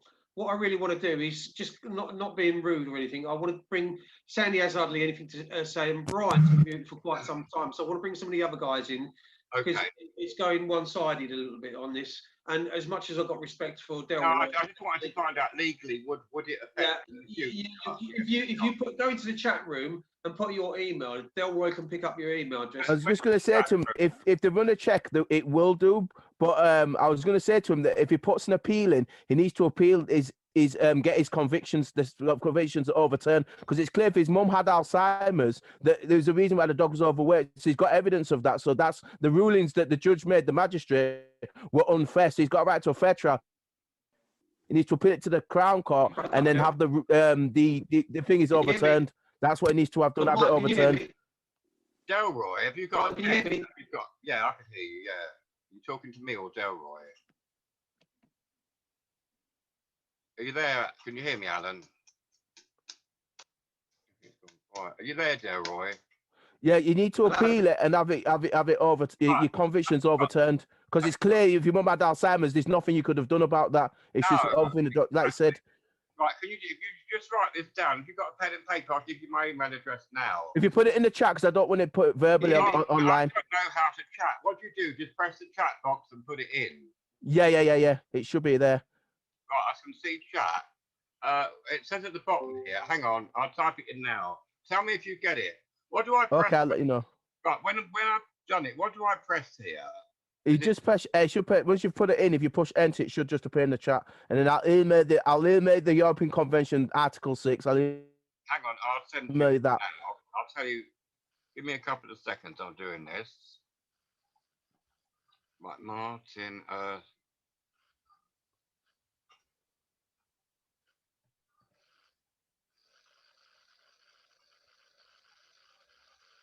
Can I just say I have to shoot, so I'll catch up with you all later, yes? Bye, Brian. Okay. Bye, Brian. Brian. Bye, Brian. Bye, Brian. Do I press the file or enter? Right, have you got? Yeah, I can see it there. I can see it. It's come up, Martin. It's come up. Yeah, I can see it there. I'll email the European Convention now. Yeah, I'll email it to you. Are you on Facebook? No. Delroy? Are you also on Facebook? No, I'm not on Facebook, but I can email. No, I'm not on Facebook, but I can email you. I'll email in about 2 minutes for the convention. I'll email it across to you in a sec, because I've now got the email. I can do it. I can do it straight away. I was going to say, because I know Alan wants to get on.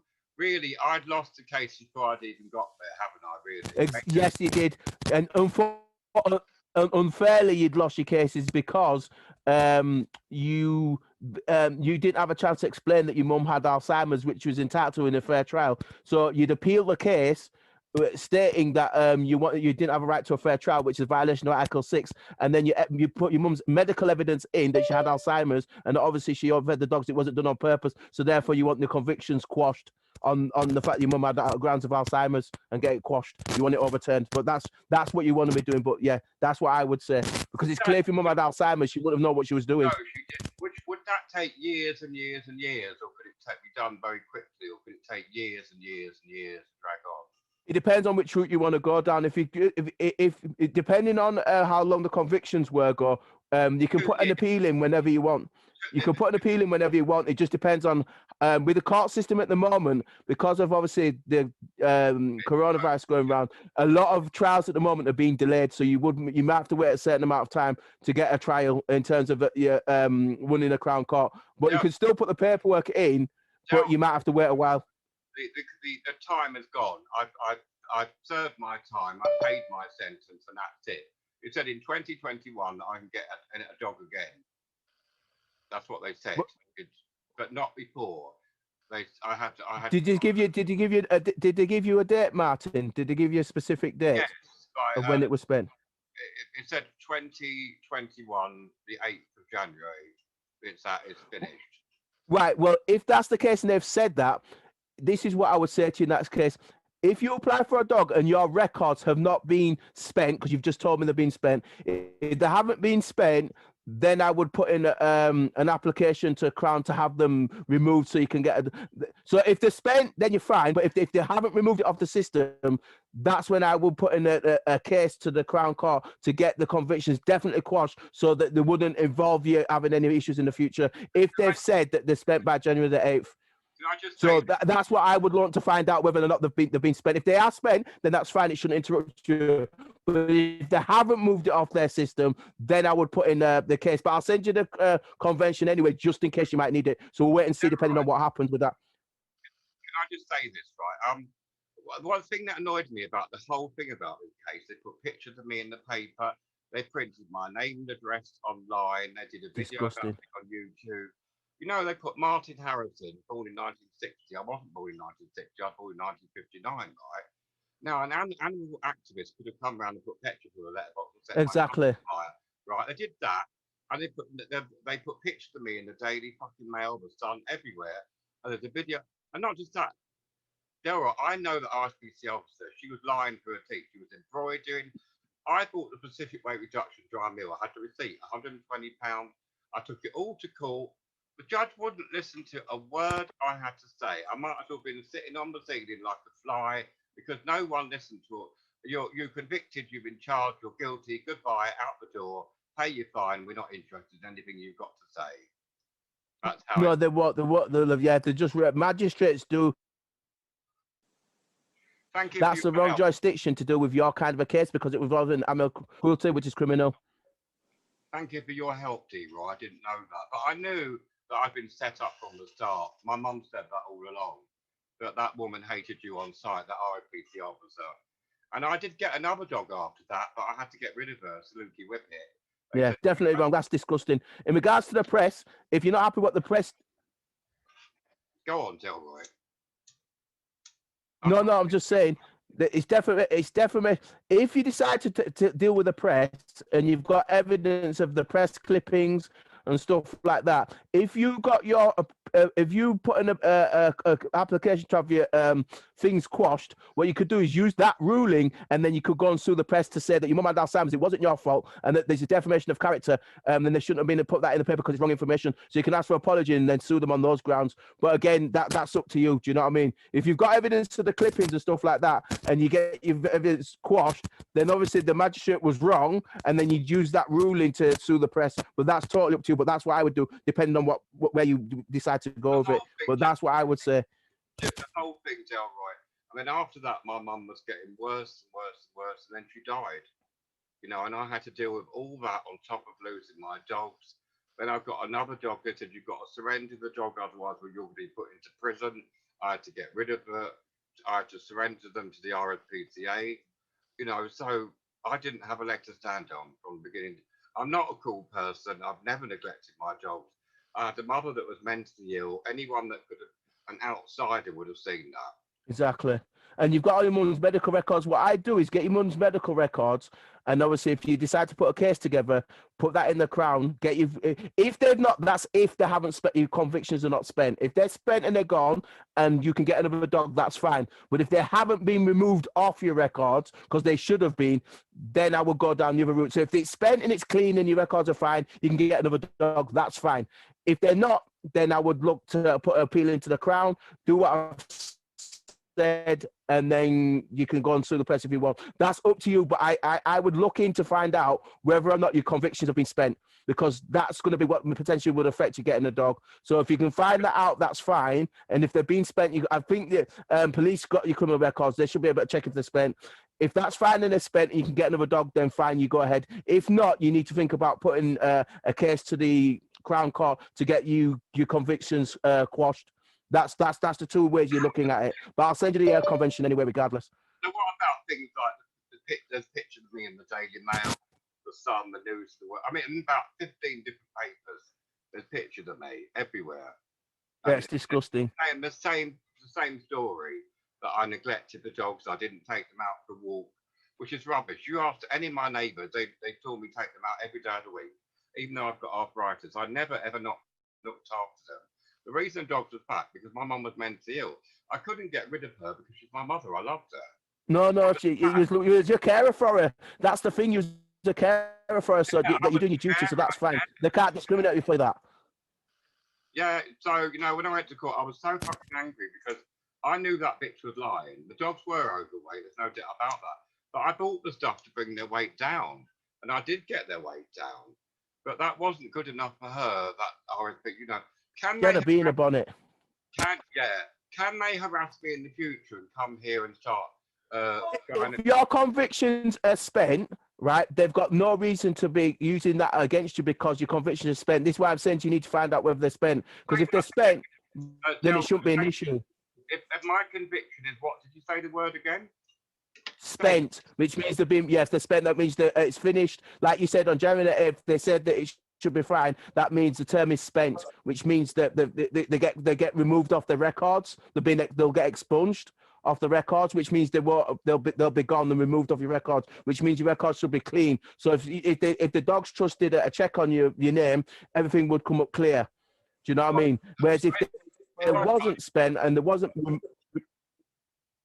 If I get a dog in the future and they start poking around or coming around, have I got the right to tell them to fuck off and stay away from me? Yeah, you have, because they've got no jurisdiction because your issues have been spent. What I would do is if they come around, record them using your mobile phone or get a recording device, record everything that you do, and then obviously when you take the dogs out for a walk, just record them out for a walk. Just everything you need to do, just evidence it. Just make sure you evidence everything that you do, how you feed them. Somebody's speaking, I can't hear them. That's G. No, you know, when I applied to legal aid, Delroy, everyone that I applied to wouldn't help. They didn't want to know. They wouldn't help in any way. They just turned me down straight away. So would say I appealed, would the same thing happen again? No, if they decide to get involved, this is that same stupid woman with the beaner bonnet, right? You've got another dog because your records have been expunged, they're clean. So you get another dog, they do all the checks, your dog comes, so the dog's in your house.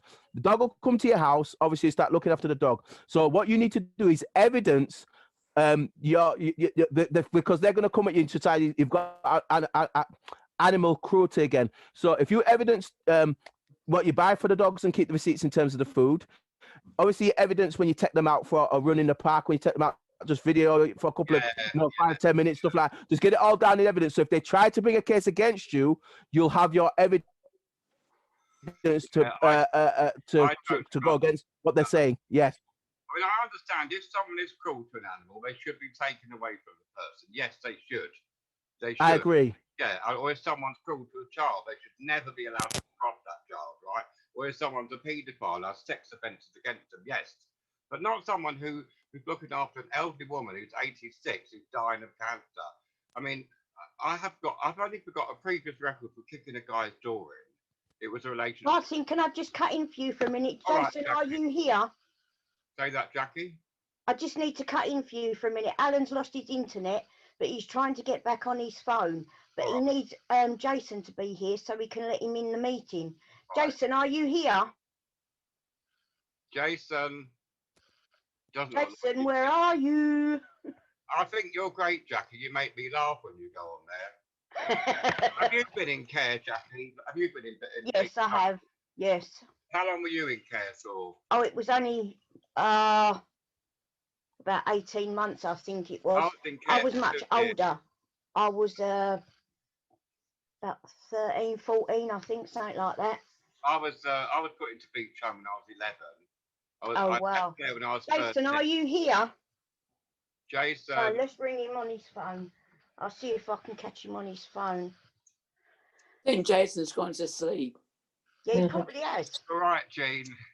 Hey, Martin, I just wanted to say that I completely agree with what you said just now, that when it comes to children and protecting children and looking after the real crimes, like what we've all been through, it's disgusting, isn't it? So I'm so glad that you're getting that help, because it's just like, I've learnt so much as well. It's horrible. Well, the thing is, Lizzie, I wasn't a bad person. My mum I know was you're not. You know, my mum was dying of cancer. I know I've had to, in 2 days' time, it would have been my mum's 89th birthday. And I miss her like crazy, right? Now I'm a sick man. I've got ill health. I'm like you. I can't walk very far. I've got arthritis. I've had a stroke. I've got irritable bowel syndrome. I've got endless health problems, right? Just before Christmas, they stopped my money. And then I made an appeal and I got my money back again, right? A man that's got endless fucking health problems. Who's that? With a personal touch that is unrivaled. Please accept our apologies for Jackie trying to get Mark. It's Jackie trying to get Is she trying to get Jason? Yeah. Yeah. I think he goes off sometimes, doesn't he, and has a sleep or something, doesn't he? You're right, Jean. Yeah, I'm fine. I'm fine. I'm still a bit down, but You're all right, Jean. You'll be all right. You're a strong woman. I've got to pull myself together, brush myself down, pull myself together, which I would do. It take a few days, but I will do it. I would do it because I can be strong if I want to be. You know what I mean? Well, you've got a good friend in Sue. Sue's marvelous. Sue's marvelous. I mean, we hit it off together. So, you know what I mean? She's one of the best I've ever known in my life. She is. You know what I mean? I love her to bits, and I love Sandy to bits. Sandy's nice. And I love Dane to bits. You know what I mean? Sandy, if it wasn't for them, they've helped me so much in my life. If it wasn't for them, I don't think I'll be here. I don't know. You know what I mean? You need other people that have been through similar experiences to you, that have been in care, that have been neglected or whatever. So you need to meet. Of course I have. Of course I have. People like me that have been in care, that have been in a mental hospital, that have been, told a load of lies about. So you need to meet other people that have been in a similar situation to you. If they're ordinary people that have never been in that position, they won't know because they've never been there. Do you understand what I'm saying? Yeah, of course, yeah. Yeah, of course. It's like my daughter. What does she know? She's so stupid. Got no common sense.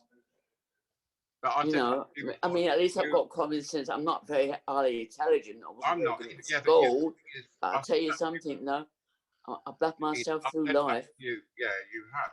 I've said that to you before, June. You and your daughter, you don't get on.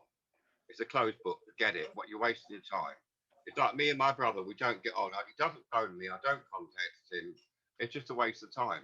If you don't get on with somebody, there's no point trying to keep going there and trying to make something work. It work. It's a waste of time, June. But the trouble is, though, see, I've been neglected ever since I've been a baby and everything, you know what I mean? And I don't know where I belong. And I've always wanted someone to love me.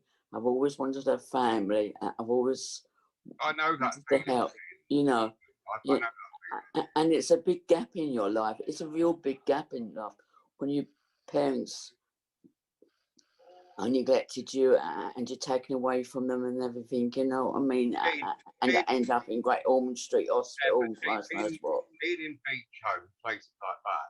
I mean, I'm lucky. I came out of beach home. Unfortunately, they made me a ward of thought. I put it to a mental home, But luckily, I had a good mother to go back. My mum fought and got me out of that mental home. Yeah, well, I didn't. But unfortunately, if a person doesn't have a mother or father, right? No. That connection that a mother gives, that love a mother gives, is something you can't buy. No matter how much money you've got in the bank. I agree with you there, Martin. I agree with you there. You can't buy it. It's not there. You know, a mother will kill for their children. That's what a woman does. A woman will sacrifice anything for their children, right? And that's what I've done. Stood by both my children. That's what I've done. I know your story. You've had a very fucking hard life. I know you have. I know you have, Jane. The people that haven't been in care, they haven't been in that position. They don't know because they've never been there. They're ignorant. They're ignorant. Yeah, they've never been there, Jane. It's like if someone's an ex-prisoner or is sleeping rough in the street, I don't look down at somebody because you don't know what their circumstances are. No, you don't. You know, you can't judge a person straight away. You know, you've got to know a person. I mean, they got this fucking vaccine, yet they've got loads of people in Bournemouth sleeping on the fucking street, freezing to death now. Well, they got money to get a vaccine to vaccinate the whole world, but they can't even fucking house the people that are here. That's right. That's right. I agree with you. That says it all. That says to me there's a set agenda, isn't there? That clearly there's an agenda. It's got to be an agenda that says it all. How can you have people homeless and you're spending trillions and trillions and millions on a fucking vaccine? On a vaccine. I mean, come on, people, get a grip. You get me? It's obvious. I mean, exactly. It's obvious. I think that might be Alan. It's obvious. Yeah, it's Alan. We would go bankrupt. Yeah, but you know, I mean, people it's can't disgusting. Get jobs. They're picking and choosing. You know, businesses are going downhill. You're seeing businesses going downhill as well. I've just admitted Alan now. I've just admitted Alan. Yeah, businesses are going downhill. Big businesses, small businesses, all going downhill. You're right, completely. I think they want complete chaos. Before any order comes, I think they want absolute chaos. And I think you're going to see it get worse before it gets better. I totally agree with you, both of you. Yeah, I think this is a chemical warfare. Yeah, honestly, I think it's a chemical warfare. Gene, we're in a prison. Look how many 100%. I've got a friend who's a microbiologist. Sorry, go on, Martin. Look how many people have lost their homes this week. A 12-year-old boy committed fucking suicide because people are being locked in like fucking animals. They've got no balls. Everyone's frightened to say anything. Oh, don't do this, don't do that. What's what happened to the Jews? My mum's family. That's right. It did happen to the Jews. You're right. Oh, they're You're right. in trouble, and they all ended up fucking dead. They're going to do the same to us. They're going to kill us all.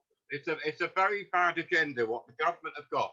And if you, it's like, if you're still listening, I don't work, all right? I've got arthritis, irritable bowel syndrome. I've had a stroke. I've got endless health problems, right? Now, what they'll do, they'll say to me, oh, well, Mr. Harrison, if you don't have the vaccine, we'll stop your housing benefit. Oh, we'll stop your PIP or your ESA. So what do I do in a situation like that when they force it on me and say, well, if you don't do this, we'll stop your money? Where would I live? And this is what they're doing to everybody with this universal credit. This is what they're doing. But again, they can't force you to have it. And this is what it's called coercion. This is what people are not realizing. We kind of looked at this, me and Charles.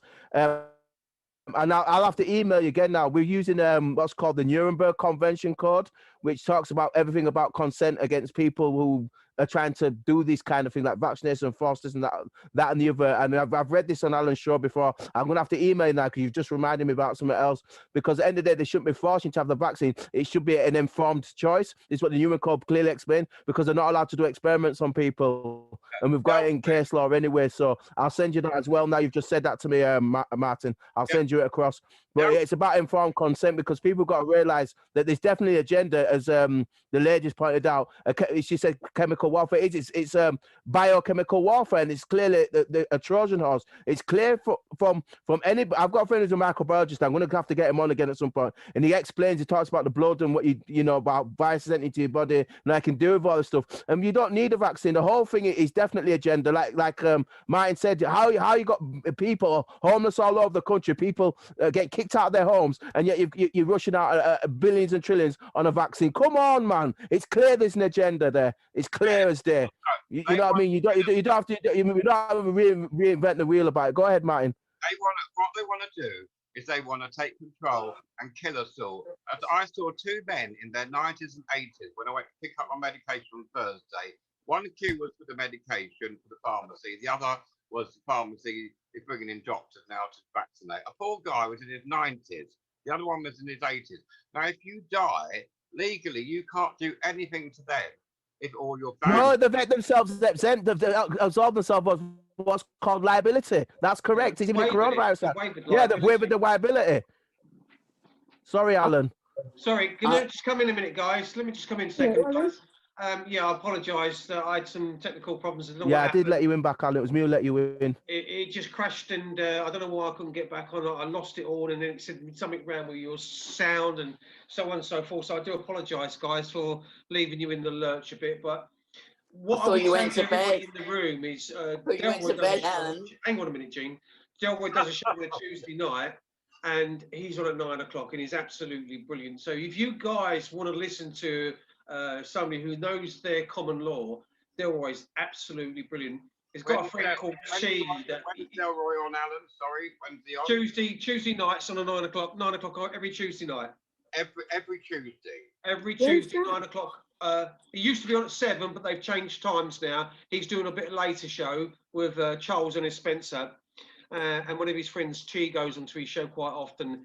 And T's an absolute magician when it comes to the law and can you say it slowly, Alan? Because I'm gonna, like, my brain's gone a bit weird. I've like with this vaccine and stuff, I've researched it a lot, and all the things you're saying now I think will help us, Martin, because I have those fears. But if somebody could let me know, I know I'm asking. Yeah, no, we'll sort it out, Lizzie. We'll send some stuff because I can send you some stuff anyway, because I've got I've got all the stuff anyway. I've got all the convention rights. I've got all the human rights acts and all the conventions. Because Delroy's the guy that started me off on it all. Got a brain, like something. Yeah, but he's the one that actually started me off it. He was the one that got me to it. And Charles will even turn around and say to me now, "You've been listening to Delroy too much." Delroy, I'm nowhere near the level that Delroy's on, because Delroy's like, come on, he knows about the alignment and everything, and he goes back to the Joshuates and Well, I was listening to Bill Gates. You name it, Delroy knows his stuff. Sorry for over talking on him, but I mean, my brain's going quick. But Delroy, unbelievable, and I'm so glad you're getting the help, Martin and Jean. You moved me to emotion, and you're just such a lovely lady. And Sandy, hope to meet you one day. But like it just flashed on my phone while I'm on my phone, not on a laptop or anything, about that Pratt Bill Gates and going back a few years, you know, about the depopulation and stuff. And we forget all these things like been planned for years, and we're now sitting here, you know, and I haven't even eaten chocolate because they've been here with you guys, and feeling that even though it's difficult, I'm being fed by, you know, beautiful people. Genuinely, I am so grateful to be here, and thank you for having me. I'll shut up again. Jean, you're lovely. And I hope Sue gets better with her toothache. Come and give her some clove oil. She will. She will. I'm here. She's got you there. I'm here for her. Anyway. She looks after me, and I look after her. Beautiful people, really. You know. But Lizzie, we're keeping the loop for whatever happens and what goes on, how we go forward and stuff like that. But you know, this was the point of coming onto the show, to try and get the Beach Jump survivors in like a group like we are now. Well, really a little bit worried tonight because Sandy hasn't had a lot to say. And Sandy, do you want to say anything? Because I've never known you so quiet. You've muted, Sandy. Sandy, you muted yourself, Sandy. Sandy, you unmute yourself. You're muted. You can't hear. You can't hear. Is it me? Let me see if I can do it. Oh, he's done it. Done it. Got it. Don't know what's up there. No, I'm just been quiet tonight to give other people a chance. Are you all right? Because I know you went through all that crap. I know you went through all that crap in Scotland and stuff like that. Is it still affecting you today? It started up today again. Did it start up again? That's why you're quiet, isn't it? Aye, it's really went bad this time. You've come on tonight to show face, haven't you? Yeah, I wouldn't let you down. That's that, you know. But fuck, it's getting a joke up here now. Really, the trolls here on Scotland and Facebook and all that. It's getting a bloody joke. Absolutely ridiculous. So I posted up my Facebook here and it was taken down, put it back up, down, up. You know, they're doing everything. I'm just waiting on my Facebook site be taken down. I know it will happen one day soon. I don't give a damn, to tell you the truth, because Facebook it's not a nice place to be. There's too many, and I'll be careful, I'm not going to miss my words, there's too many assholes on it. And there's too many young people on it that instead of going for a job, trying to better their life, they're just sitting there day in, day out, smoking their weed, pissed out their head, and it makes them keyboard gangsters. And they start looking to see who they can get stories on and twist stories on. It's so, I mean, I hear about this, as you were saying, Alan, about VK. I'll need to try and get a wee bit more wiser here, because I think I'll maybe just go over to there, because Facebook is a no-no. Definitely a no-no. It's a joke. And okay, I can take it, but when they start going on about Jane and her fingers and things like that just really does upset me big time. So I am a wee bit upset, I'm a wee bit angry with the things that's been coming out, you know, and people, like I say, people are starting this, you know. This is because we're going to George Square Saturday and we don't wear masks. Plus, there's another girl involved in that. She started up shit about me years ago, and it's still continuing to this day. You know, I don't know. It's just a sick world we're in. Thank God, I say thank God. You know, but tonight I do feel sorry for Jean. You know, give my heart out to that woman. She's a fantastic, amazing woman. But you keep your head high, Jean. You've got none of it. See all these people we were talking about earlier. Get them out of your life. I done it. I got them out of my life. And it was the best move I ever done in my life. And my door's always open to you. You know, you were saying about things you were frightened about, but I'm here, Jane's here, and there's so many is here for you. We'll never ever fail you, believe me in that one. So you're always welcome, more than welcome. Yeah, I know that, Sandy. I know that. And I'm grateful to all my friends on Facebook and everything, you know what I mean? I've got a true family here, you know, and I'm very, very grateful. If it wasn't for you lot, I don't know where I would be. I would probably be 9 foot under or something, you know, but as I said before, I've got to hold my head up high, which I do. I haven't got nothing I've done wrong, and that I've never harmed anybody. I never will. I've always tried to help people. I've always put myself last, and I've always put my family first. My 2 kids mean more to me than anything in the world when they was growing up. You know, I didn't get support from my husband because he was away all the time, you know what I mean? I didn't hardly see him, and I had to bring my daughter up and a child who was mentally subnormal, you know what I mean? And it was bloody hard work. But I did it. I did, you know what I mean? So I can hold my head up high. And I don't owe anybody any money. I'm never in debt. I've always gone without if I can't afford anything. And it's a good thing because it's given me my independence, which I always wanted. Family can be very, very cruel to you, as I told you tonight with my family, what they done to me. And I mean, my son, I love him, but he's still my son, but I could never trust him again. Never, ever trust him for what he done. I feel the same way now. Sandy, I feel the same way about my daughter and granddaughter. Yeah, they've got to come to a time in your life when you say enough is enough and move forward. Think of yourself. It's hard move to do. Well, I've tried to move forward, Sandy, because I've given everything over to our Sue, you know. I've done all that. I mean, Alan knows that because Alan was there when I done it, wasn't you, Alan? Yeah, you did that because of the problems that you had within your own family, and still got problems. That's why you're there today, because of the problems that you've got within your family today.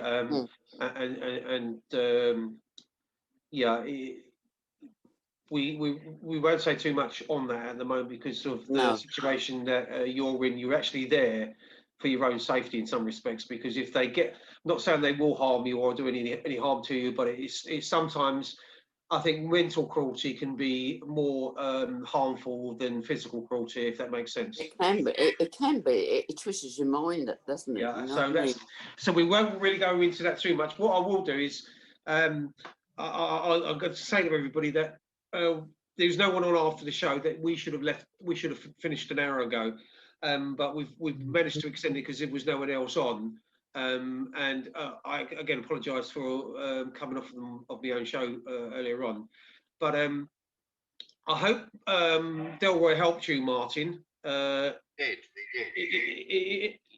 I will say to you is that you're not going to take it all on board in one session. It's very, very complicated. It's very complex, and it's what you basically need to do is you've got to go back in history.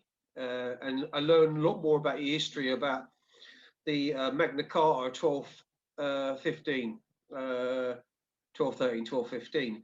You've got to learn about all different Arbroath agreements, about the Battle of Runningmead, and about everything else, and all your kings and queens and how you came about it, your religions, and Christ knows what. It's so much and so complicated You need to, what I would suggest to you is to just go on YouTube every now and then and type in common law and listen to some of the guys that are on there, because you've got some specialists on there. And now you remember of Wake Up UK, you can watch the streams without actually entering the chat room if you feel you want to enter the chat room. But there again, you've got to remember, when people have got shows, if they've got a guest on, they might want that guest on there for a reason. So you have to bear in mind that you know, you can watch the show and you can leave messages in the comment room, or you can ask in the comment room if you can come onto the show and do the live show with them, because we all have guests on every week. So if you come in and we choose to let you on, that's fine. But my first part of the show tonight, I wanted Lee to find out how Lee was doing, how he wanted to get on. And although at one stage I think we had nearly 10 of us in the room, so that's quite a record for us. And to try and manage 10 of you and watch the screens with 10 different people, to like look in the chat room, it's not an easy thing to do. And so you have to bear in mind that sometimes I'm not being abrupt or rude with you, it's that I'm trying to give everybody a chance. Yeah, I understand that. I understand it.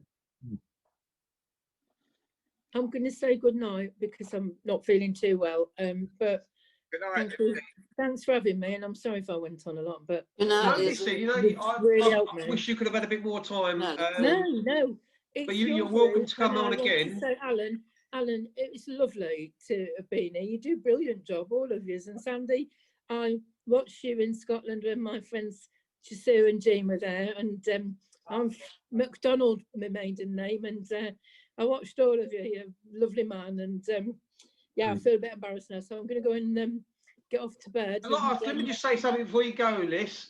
Is if you want to watch Delroy and learn a little bit more, I know sometimes Delroy does speak a little bit quick. And no, I could understand him. Yeah, it's very hard to understand, because I sometimes with Delroy find, or to start with, I've got to know, I listen to his show, because with me, you've got to tell me, if you don't tell me once, you've got to tell me twice. And if you haven't got to tell me twice, you might have to tell me a dozen times before it actually sinks in. I'm kind of like that makeup. I'm that kind of dense anyway. You know, Beecham didn't do me a lot of favours in the education department, and academically, I'm not that gifted. So if you go on to watch his show, like now you're a member of Wake Up UK, you can go on a Tuesday night and watch him and listen to these guys speak. When you listen to them, try to take it on board. And if there's anything you have a problem with, you only have to get in touch with us. And if there's anything you need, we can send it to you. Yeah, I'll find it. The information is out there. I know, and it's listening to it over and over and over again. So I will try and do that. I know where, you know, I can get in touch. My brain's not working now. Yeah. And I, you know, went through all that stuff, and I went to school and everything, but we're not, I think we're all pretty amazing, intelligent in different ways. But yeah, so if you do, Lissy, if you do feel like one night that you want to tell your story, and if you want a platform, we will give you, as survivors ourselves. This is the whole idea of what we are doing. I know it's very difficult to talk about it with some people, but if you but you know what I've touched by is how everybody's helping each other out, and that's made my heart open up. And I'll just say briefly, I'm about families, I understand that, Jean. So but I'm feeling for you, you know, I've had to let go of all my biological family, and I love a lot of them. But on the 10th of February, I am going to do the bravest thing I've ever done in my life with loads of help. I'm going to police. And after that, I will feel more confident to be able to share, to help others like Lee was doing, because it's about going forward for me. I do not expect to get justice, but I want to do what I should have done for the whole of my life, right? About one person. I'm not going to all of it. And I think that what I would like to say is that we all need to stick together, and that, you know, I said when I did my one and only with John Wedger, the others got taken off my lives, that there is no hierarchy in who's more abused or traumatized, right? That, you know, Martin is dogged, and that it doesn't matter what acronym you've got, you know, if mine's SRA, it doesn't matter. It's about what we can be together united, because when we infight and think one's worse than the other and all the rest of it, people will fall out. There are no leaders in this. I have never wanted any money for anything. There's no leaders. and them stinking, nasty scumbag trolls who have everybody here, they need to just grow the fuck up, excuse me, and realise that while they're doing that, eventually they will bite themselves in their own bottoms, I hope. And, you know, because it's caused my friendships with people I love to have been affected. And all I ever wanted was friends, family. I ain't got no children, but I've got an old husband, an old dog, right? And it was an honest spear, genuinely. He touched me, and I will definitely come to support you lot. Forget about me. Thank you very much, Lissy. Yeah, beautiful. Anything I can do, and I've got. Right. Cheers, darling. See you soon. Bye, Lisa. Bye. Bye. Bye now. Oh, bless her. She almost sounded like she was a little bit emotional there. Yeah. And that's how sometimes it gets to you. Because I find sometimes when I'm talking, and, you know, and I said this about Sandy when I was with Sandy and Quarriers, and I was standing, just me and Sandy, two guys that went through something similar. And he was telling me that's the room that I got abused, and that's the window I was looking at when I was being abused. And I was powerless. And I almost cried. But I had to put a brave face on it because I didn't want to show any weakness because of my own story. I had to stay strong for Sandy. And, you know, it's very, very difficult trying to. It's very hard, isn't it, Alan? Yeah, very, very difficult. Very hard. I know. I've been through the same thing, so I know. You know what I mean? I mean, Lizzie was crying. Izzy was crying about me yesterday. You know what I mean? And she made me cry. But the good thing about Jean as well is with the likes of Delroy. Now, what Delroy might do eventually, and Ken, who's helping me with my case. We'll try and might get some of the other beach home people and do it as a joint thing where when I was turning around and one day saying about carbolic soap and turned around and said like they used to put carbolic soap in my mouth and in my eyes and bath me with it, you know, like an industrial floor cleaner and a floor scrubbing brush. You used to scrape the skin off your back till you nearly bled. Yeah, well, I went through it. And you said the same exactly in the 50s. They were doing it in beach home in the 1950s. And Martin even probably remembers the carbolic soap. It was still probably in beach home in the 1970s, hidden under a cover in a cupboard, if not used, still used. I don't know. Did you ever come across it, Martin, in beach home, the carbolic soap? I can't. I've heard of it. It's like a cleaning soap, isn't it? It's not. Yes, a red industrial cleaning soap. Scrub the floors with it. Used to scrub the floors in the older days. Used to scrub the floors in it. But our abusers chose to use it on cleaning us and try to wash our mouth out with soap. And then to reiterate my story, Sandy told exactly the same story. And you know when you breathe that sigh of relief, you breathe a sigh of relief because you're telling a story that no one can comprehend. They don't understand that what's happened to you. Nobody in their right mind would do that to a child, stick a bar of industrial soap into a child's mouth. And you try to explain it to people, and then Jean and Sandy back your story up. Alan, was that soap orange? Was it an orange colour? No, it's a red soap. Oh, it's a red soap. Yeah, like a reddish orange. If you type Amazon in, go on Amazon just to look to see what you're saying. If you go into Amazon and just type in carbolic soap, it's still sold to this day. Right. Is it? Yes, it's still sold on Amazon. Solid. Jesus, I didn't know get that. it in huge blocks. Like the only way I can describe it is you can turn around and say if you've got sometimes a cheese block, you could cut it, couldn't you? Yeah, but let me just explain. If you look at a cheese block, you can get a carbolic soap as big as that. That's it. That's it. That's what they used to do. They used to cut it up. Yeah. And buy it in bulk and cut it up and give it to each house as a bar of soap. And it used to be almost like a little brick. Yeah, that's right. Am I right, Sandy? Mm-hmm. Yeah. It was like a little brick of soap. You're dead right. You're dead right. That's what happened in Beach when I was there. It was a square brick because they used to cut it in squares. That's it. I remember it. Whether do you know what? I never even thought about that. Whether they used the cheese grater to cut the carbolic soap up. You know the cheese slices, like the wire.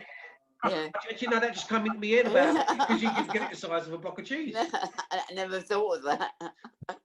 Well, it always came out square, didn't it? Yeah. Never Yeah. round. It did square. 4 inches square. Very, very thick and square. Oh, you can actually get some different shapes now. And the strange thing about that is, I was talking to Angie and Tinky once, and they're from Liverpool. And Lever Brothers are the people that used to make it. Lever Brothers used to be in Clerkenwell, down St John's Lane. Lever They Brothers. used to be, but they used to be a when I was a factory child. in Liverpool, and they used to have a railway line that used to run into the factory, and they used to ship the stuff down the railway lines and all over the country to probably holding centres like Clerkenwell or wherever it was you said. Yeah, that's where it sort of started. The factories, I think, in Clerkenwell, down St John's. You know, Well, you had the old markets off of Clerkenwell, didn't you? Lever Brothers there and all that. Well, you had the old meat markets and it just off of Clerkenwell. Yeah, you know what I mean. And then they closed it all down, and it went up to north. I think it's called Sunlight Village. Yeah, Liverpool. Because that carbolic soap you're talking about, we had that for washing our hands. You know, I can't remember. There were about six, probably about 6 wash hand basins when we. Yeah, we're the same in Beach Home. Yeah, we had that. In Bath Night, that's where it was carbolic soap, and you could always tell a quarrier's kid because we all smell the same with this bloody carbolic. It's strange because you know, I had it used on me more as punishment. I think, if I'm correct in saying so, we used to have little scrubbing brushes, like a finger thing, like a finger brush. That's a nail brush. A nail brush, whatever you want to call it. And I think we used to have soap like buttermilk soap. I don't remember that, but it was like a buttermilk soap. I remember we had a round tin of Gibbs toothpaste. Yeah, that's right. Yeah, I remember that. It was a powder. Yeah, there was a powder we used to have. That's right. I think it was a powder. Yeah, it's called Gibbs toothpaste actually. Or was it a paste? No, this was a powder. It's a powder. It was a powder. Yeah. It was called Gibbs toothpaste. Was it a pink powder? Pardon? Yes. Was it a pink powder? Yes. Yeah, I it remember was. That. Yeah, it had a distinctive smell, if I remember. Yeah. And I was also saying in Beecham, they used to have, well, I remember the powdered eggs. Whether that was from the I don't remember that. But they also used to give you powdered orange juice. For your drink at night, you sometimes had orange juice. They used to make it. We used to have these big jars of. It's almost like sherbet, really. It was just sweet. It tasted of virtually nothing, just a little bit sweet. But then big jars. Yeah. Was it in big jars? Because, yeah. You know. No, it's and that's kept in the larder. Yes, that's right. Yeah. Like off the kitchen, there's a larder. I don't know if you remember the fridges were almost like the American fridges, them dirty, great big old. Yeah, I remember them. Huge fridges. Yeah, I remember them. Yeah, like a Frigidaire. Yeah, that's it. That's well said, Gene. Well said. Yeah. Yeah, Frigidaire. Martin, sorry. Yeah, Alan. As far as I remember, in Rendell when I was there, I don't think they had a fridge in the kitchen. I think everything when I lived in Beecham, everything was when they made a dinner, everything was made there and then on the spot. I mean, never made too much or never made too little. So they must have counted every bit of food out before you had an evening meal. So there was never too much or it wasn't enough or too much. And I don't remember there ever being, where did they keep the milk? Because I don't remember there ever being a fridge in Rendell from what I was there. I know they had a larder next door to the kitchen. I don't remember the milk. Where did the milk go? The milk was in the, if I remember correctly, because I remember we had milk crates, because we had the milk come on. I'm sure the milk was delivered by a milkman. I'm sure it was. at one stage, because I'm sure he used to come early in the morning. And I remember picking up a crate once outside and throwing all the bottles at the door in a temper. Were they small bottles? I remember, Gene. Were they small bottles? Because I remember at school we used to have those small bottles, didn't we? Where am I getting from evaporated milk? Is it not? Was it evaporated milk, or was it milk with a bottle carnation milk? Carnation milk is evaporated milk, isn't it? Was there a milk with a bottle opener? That was tins, though. No, but wasn't there milk with a bottle opener as well? A sterilised milk, Alan. Yeah, sterilised milk. Yeah, milk, and you always have a bit of skin on the top. Yeah, of it. Mark. I see. Yeah. That carnation, Martin, is very nice in coffee. Yeah. They used to be. And a like a round bottle, and it had a thin neck. That's right. It did. Yeah, that's sterilised. Flick off the sterilised top with it. My nan and granddad always used to have that. Oh, horrible stuff. I loved it. Hey, Jack, you all fart, you. Do you know what, Jackie? I loved it. Jack, did you hear me? When I was a kid, I loved it. Jack, did you hear what I said? What? I said you old fart, you. I know, I'm an old fart, Al. Alan. Yes, mate. Right, am I right? When I lived in Rendell, I don't know if you remember the same, but the dinners, they were never too much or never too little. I think very true. They made for dinners. They were all freshly made on the day. You couldn't come in from school and go and make a sandwich. They wouldn't allow that. That wasn't on. So you came in, you had your tea, a cup of tea, and I remember they used to bring it in on a hot plate when we lived in the other house before I went to Rendell. But when the dinner was done, you never had too much or you never had too little. It was just the right amount. I don't know about the right amount. I don't remember the right amount. I used to find the food horrible. They dumped it on your plate and they're saying, give it to you. Yeah, I'm more with Jean on that one. They used to dump it on your plate, you had it. Or in my day, when I was in Laburnum, the Hearst Cottage. How much they give you? Jean, in my day when I was in Laburnum, they used to put the food in front of you. If you didn't eat it, they put it for the next day. Yeah, the next day. Until you either ate it or you was forced to eat it. Yeah, that's probably true. Yeah, it is true. There was never any over, or there was never any under. They never. You could ask for seconds. I think you got sometimes. No, you never in a hard day. You would never get seconds. No. It would be like Oliver. Oh, what? Good God. Boy, you want more? Oh, good God! And I'll tell you something else. if you didn't eat your meal, you had to sit there until you did. It doesn't matter if it's 11 o'clock at night, you still had to sit there and eat it. They wouldn't back down then. They'd make you. No, they wouldn't back down. Definitely not. No, they wouldn't back down. See, it was like the military, as I said before. It was all run like the military. It was run by the military. You had to do what you were told. And that routine from the time you get up until the time you went to bed. Yeah, and it's like at breakfast time, you'd have they were always hard-boiled eggs. I like soft-boiled, but because they were making up 20 kids at a time, it would be like, all you'd get is a hard-boiled egg, a bit of toast. You were allowed a little bit of marmalade, I think. And that's about it. I don't ever remember having eggs and bacon and sausages. I was only 11, but Sue said as you get older, you're allowed more food. Is that right, Alan? Alan's not there. I was lucky in this respect. I tell you what, though. I told the story a couple of weeks ago that a friend of mine, I went back to her, who I used to babysit for, and told her what they were doing with the meals. You know, you just went across the thing and they dumped it on your plate, or they just give you out the dinner. And I said, I don't eat it. She said, well, you will eat it. I said, I don't eat it. I don't like it. If you'd have allowed me to say that to you before you dumped it on my plate, I wouldn't have it on there.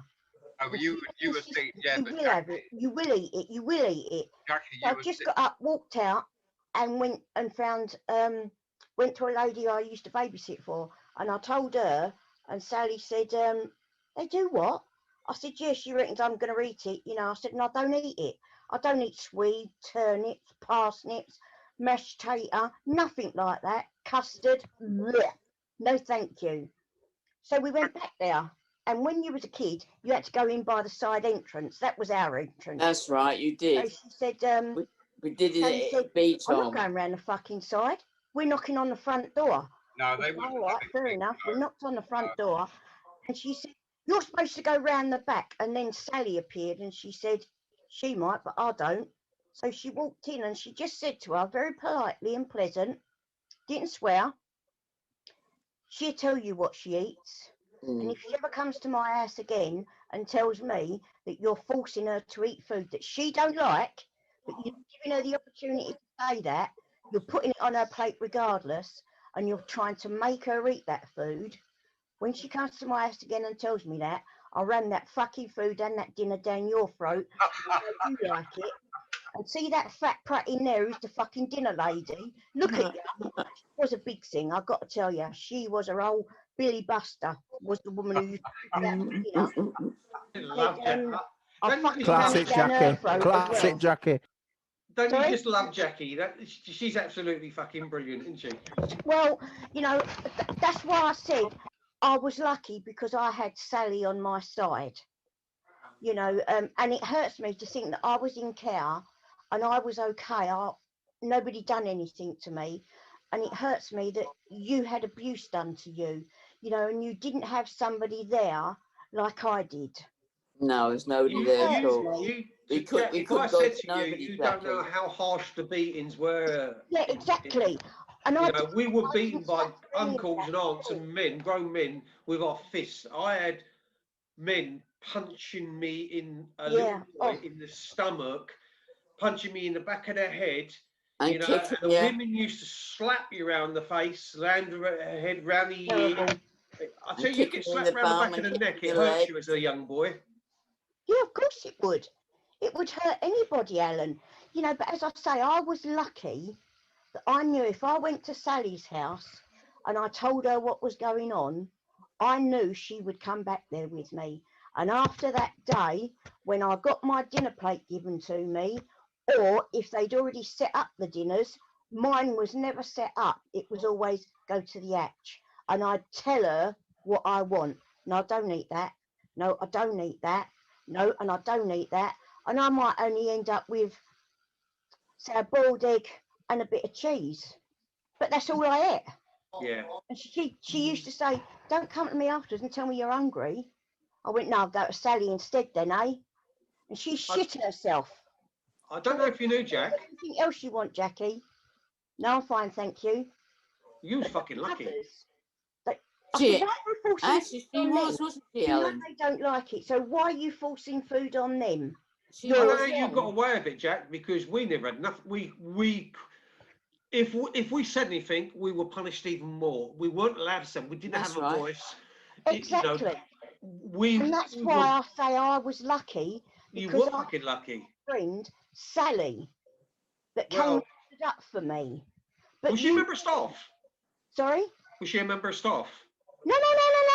She was just a friend of mine that I used to babysit her 2 little boys. It's like a foster aunt in a way, Alan. You know what I mean? And when I went in a way, you know, and said to her what they were doing to me in the children's home, they were forcing you. I see. I get you now. Yeah. I'm with you now. Sally came back there and threatened her and said, "You won't force her to eat fucking food that she don't like, because if you do it, then I'm going to come back here and see the dinner you're trying to force her to eat. I'll fucking force feed you it." You make a choice. I actually think if Sue's father knew what they did to Sue in Beachhome, Sue's dad would have fucking killed him. Well, exactly. I mean, her dad was quite a tough character, and he didn't take fucking falls gladly, and didn't suffer falls gladly. Very, very sad. So what happened to us in Beachhome was very, very traumatic and very, very disturbing. It's disgusting, Alan. And it's very hard to tell people in real life. That to a child. Yeah. It's well, disgusting. you know, and I don't know if you know, Jackie, that I'll come to you in a minute, Mark. Delroy is helping me with my case. Him and Ken and Charles have been helping me behind the scenes. Brilliant. Yeah, and they'll Wish you always be luck, Al. helping me. Hey? I wish you luck. Well, I wish you luck. I well, wish no, you luck. what a good thing about it is, with the council, there is case. It's a bit like Rice versus Connolly. It's a case precedent's already been set in court. It's case law. It's already been there. It's already been done. Someone's taken a council to court, not too dissimilar to what's happened to us. So it's case law. The courts can't change that law. It's already been preset. It's already made. So if you fight on the grounds of something similar to what they went through in a case court, there's nothing a judge can do about it because it's already set. What you do is you add argument to a persuasion of something similar. The case similar to my case or others has been out there. It's in testimony already. Yeah, but in my case, I mean, I did report it to the Surrey police. So did I. And they did investigate it, and they said that all my abusers was dead. Yeah, and they couldn't do nothing about it. mine's So- exactly the same. but I that's went to Banstead Police 50 though. Station, Gene. I went to Banstead Police Station and I reported my abuse while I was in Beach Home to Banstead Police Station. And all Yeah, I got done was taken back in a black Mariah back to Beach Home and then in front of Jeffrey Banner, the superintendent, who bounced me off his knee in a perverse Pop Banner. and threatened me with the cane. And Sue and Moira went through all of that. And you must have known Jeffrey Banner or the Oh, I matron did. Pop. like that. We used to call him Pop Banner. Yeah, the that's matron was Miss Orr, Yeah. and I think the assistant matron was. But the Miss system was Wilcox, very Miss draconianized. It was Wilcox. very, very Dickenized. It was whatever you can say. When Delroy talks about the history of common law, it talks about the kings, the queens, the Jacobites, the so on and so forth. You know, and you go back in history. Go back to Beach Home's history. Beach Home started in the 1800s. Yeah, I know. There was You talk workhouses, about wasn't there? what There was happened. workhouses. You can They talk even- about.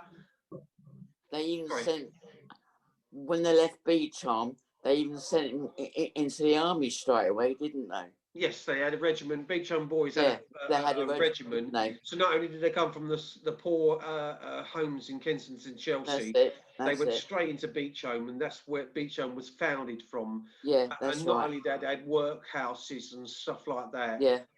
That were, I mean, over the years, Beach Home did change.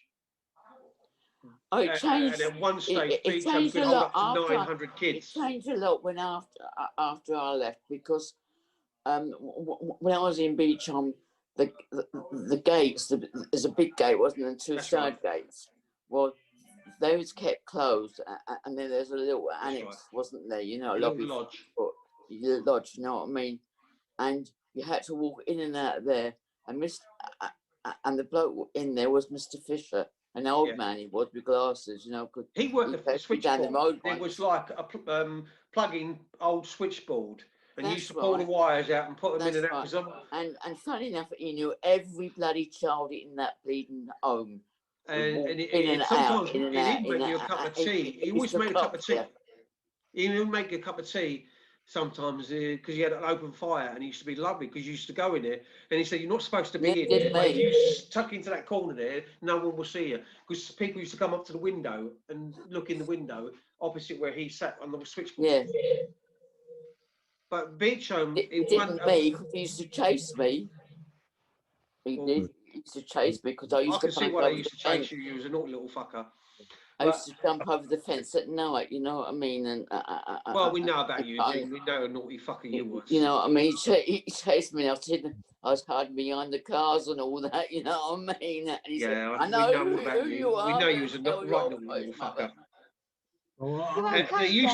There used to be in Beach Home. There used to be at one stage. There used to be a brass band that played, and they used to march up and down the avenues. In the old days, they didn't call them the avenues. The avenues actually, you know. How comes I'm up here twice? I've got me I up don't here know. twice. No, Anyway, you're not. Yeah, you are.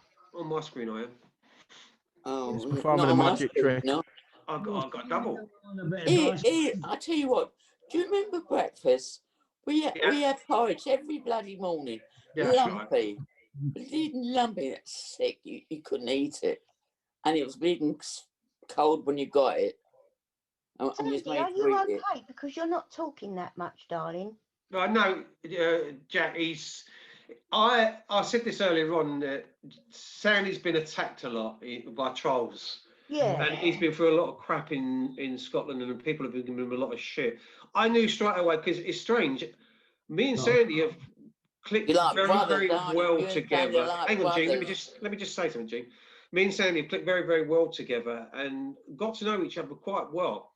And when we were together and spent some time together, we kind of had this bond. It was really weird. It's strange because we were talking to each other as if it was a sixth sense. When Sandy came on tonight, I knew straight away there was still trouble in him.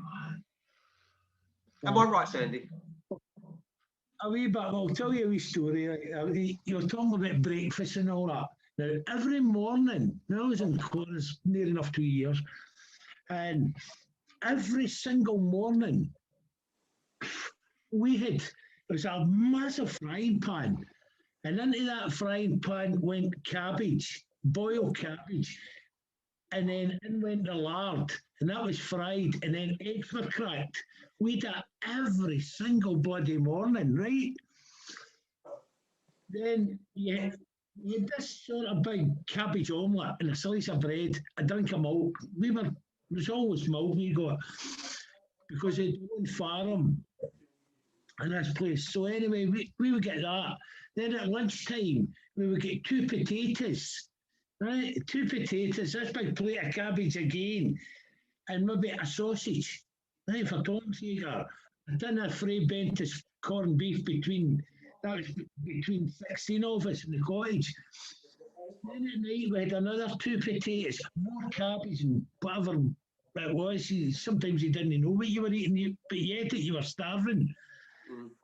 And honest to God, the smell, we were farting, and the smell, oh God, it's not in your back. And this is a true story. I used to go to my mum on a Saturday afternoon in hospital. And after that, my granddad and that, they had a small holding out in Newton Mearns. And it was my 2 aunts who never married, my uncle who stayed there. They had an ulceration. And I was playing with this ulceration in the floor, and I was rubbing its belly. And it's a wee bit rude here. But this dog farted, and so did I. This dog farted, so did I at the same time. You know, it was fucking brilliant. The fucking smell of that cabbage. Like Sue. Uncle John grabbing the dog, going, that fucking thing's stinking. And he's with the dog.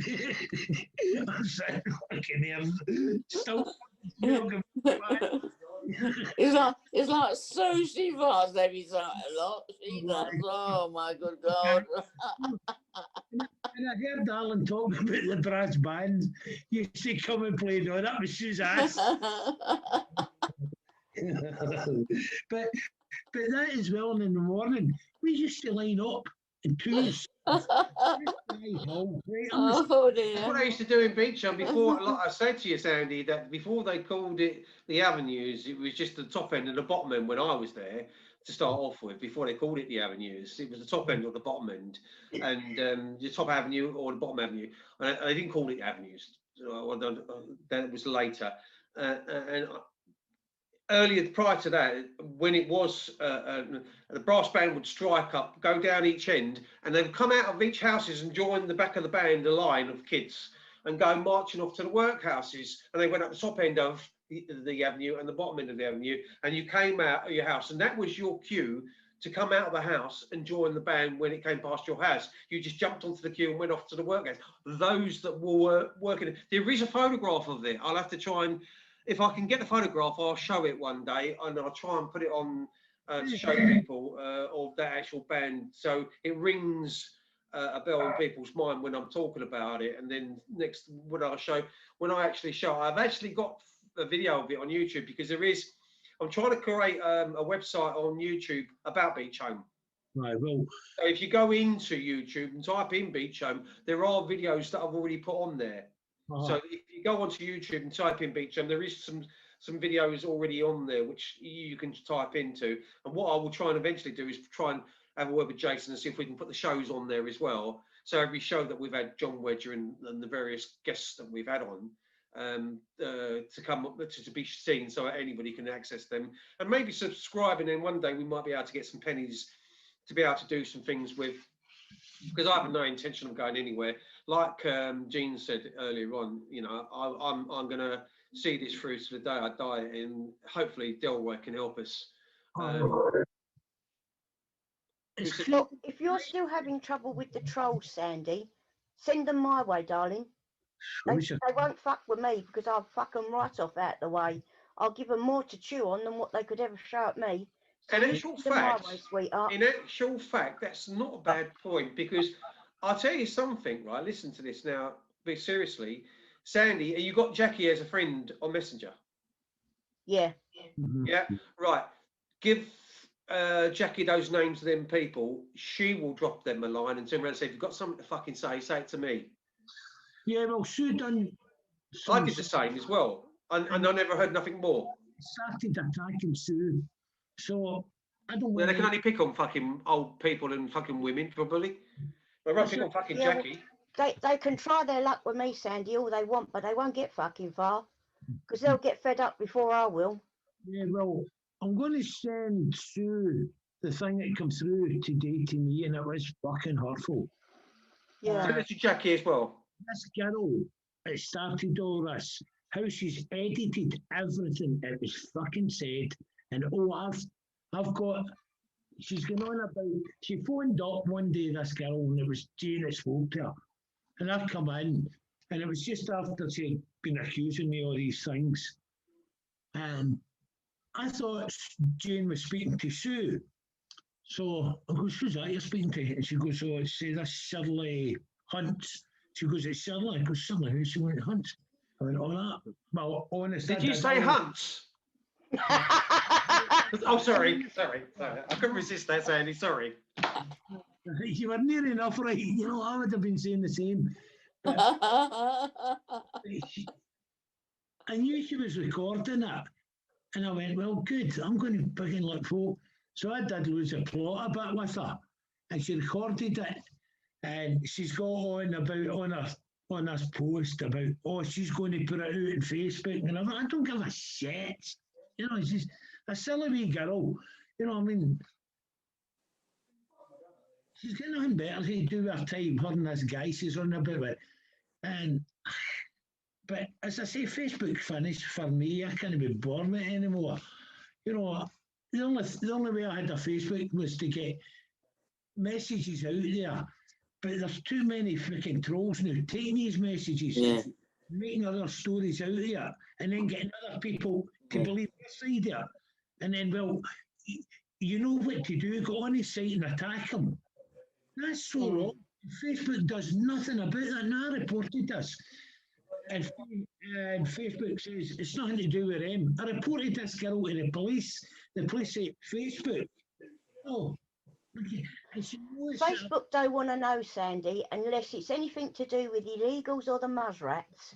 They'll block you. Aye, you know. But what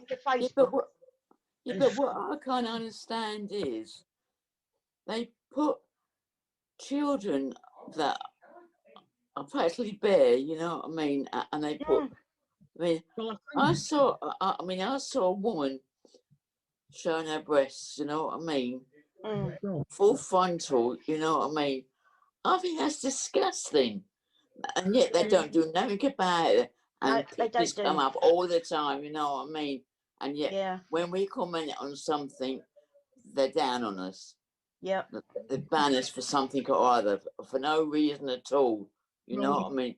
And we're trying to help other survivors to get over their ordeals and everything else. You know what I mean. And try and stop this child abuse. But no one bloody cares. Nobody bloody cares about us. I don't know about any use, but I know Jane and I and a few others up here, we've been getting these private messages sent to us. And there were one the other day, and that was bad, right?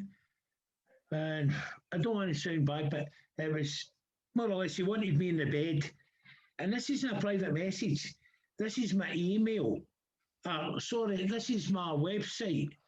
So right away I twigged. But this is the things that's happening. The pornography is getting put out on Facebook. It's unbelievable. Yeah. But yeah, that's accepted. Now, they've got in Facebook, they've actually, I don't know if it's still up and running, but we did know of a paedophile fucking group. It's getting run off of Facebook. That's not getting shut down. This doesn't get shut down. But if we speak our truths, boom. They don't want to know. Tell us they're shut down all the time. No. Yeah, but it's not giving us a chance, is it, to try and get child abuse stopped? No. And to protect our children of today. There's a thing. No, I mean, and there's more children getting abused every day. It's getting worse. And I think it's bloody diabolical. Yeah, I really do. It makes me feel sick. I mean, I'm getting fed up with Facebook, Sandy. I really am. You know, I mean, I think in Facebook, they make my blood boil. And this really does annoy me. Now, there's many parents out there and they put photographs of their kids on. And I'm against. Yeah, they do, don't they? I've seen it. What are doing, they're taking that photograph, photoshopping the head, and putting on the kids being abused. And then they write a story about this, and then they're selling these stories online through Facebook to each other. In Facebook is sick. You know, their government and that, they're nearly doing more. But I don't Facebook. I think the government want all this to happen. You know, planting a new world order. Young children must be blonde hair, blue eyes, so we can sexually abuse them. And that's how the new world order. That's part of it. Yeah. And all these, I'm trying not to swear, but bastards, you know, it's running all these big companies. The guy, I can't remember, I can't even pronounce his name. It runs Facebook, that's Mark, whatever his name is. Zuckertits. Yeah. What? I call him Zuckertits. So many a weird name. They're all wanting to take over. They're wanting to rule the world. They're all wanting to be the leaders of it. Did you see that point, Jack, that Roy made earlier in the chat room? Because every now and then I have to look back at the chat room and. Yeah, I've come out of it now. Eh? I've come out of the chat room now because it was only me and you in there. Yeah, I want to say, well, Roy said, I'm 66 and the world that we knew has been extinguished within 12 months. And that's just a very, very good point, you know. Yes, very true. Very true. Yeah. Well, listen, guys, I'm going to call off now. Yeah, I'm going to go as well. So if you guys want to stay on, you're quite welcome to. Stay on. Thanks for coming on. Jean, thanks for coming on. Sandy, the same. I'm just going to say one thing before I go. Martin, do you remember in the 70s, did they still have the pig bins? Because when we was in Beecham, we used to have pig bins. Yes. And you used to put them out the side near the main road. Yeah. And we used to put, like Sandy was saying about the cabbage and stuff like that, we used to scrape it all into a bin. The pig bin, the swill. Yes. Yeah. I'd say to Jackie before she goes. She's gone. When she's on Friday nights. Right. Jack's on Friday nights. Saying, when I was in Beecham, right, in 71, there's no way that they would tolerate a child saying, "Oh, I won't have that. I won't eat this." You got what you were given and you ate it. It's as simple as that. There was no lollipops and jolly mixers in Beecham. I told that story, didn't I? Do you remember when I said about they used to make this fucking haddock they used to call it a haddock in smoke. Didn't you say you got it caught in your throat? Got stuck in my throat and it cut my windpipe, and I never ate for about a week afterwards. All I was eating was bread and jam. That's probably why I don't like fish then. I didn't like fish as well. I came back up to Grimsby way. That's probably why I don't like fish. I had fresh fish in Grimsby once, and it was because it did the same in Beecham when I was there. But it took me about 30 years to eat it. you need to get fish that is filleted that's got no bone in it. Because if it's got bone in it, but there was about bone. 30 years from that, for, Thea, 35 years when I met Kathy and I came back to Grimsby with Kath before I had fish again. That lasted me. That was the lasting scar and effect from beach home. That was. Yeah, well, there was a pig thing under the sink because when they used to wash the dishes, they used to wash the dishes in one thing and then rinse them in the other, and they used to put the food left over from the dinners down the thing. Yeah, it's a swivel lid. Yeah, and then once a week, I think they took it out, and the pig swill people came to pick it up for the pig. That's right. But as Jackie was saying earlier, there's no way in beach home that you could dictate to them and say, well, I won't fucking have this, I won't have. They would put up with it. You were given what you got, and that was it. There was no lollipops and dolly. I don't think people know how cruel beach home really was. How Ukrainian, how you did what you were told. It was really harsh. You were seen and not heard. Little boys were seen and not heard. Yeah, you did what you were told, and if you opened your mouth, you'd get shut down. So, you know, what home Jackie was in, I don't know, but it certainly wasn't beach home, and it wasn't that type of thing. Yeah. It wasn't. Beach home was very strict. They wouldn't. Oh yeah. Don't tell me about it. I know about it because I was bounced off Banner's knee. I was in 3 out of 4 abusive cottages. Is he a paedophile, this man? Is he a paedophile? He's a child abuser because he took Sue Peak Snickers and Moira's knickers down and used to cane their backsides. So he got turned on by doing it.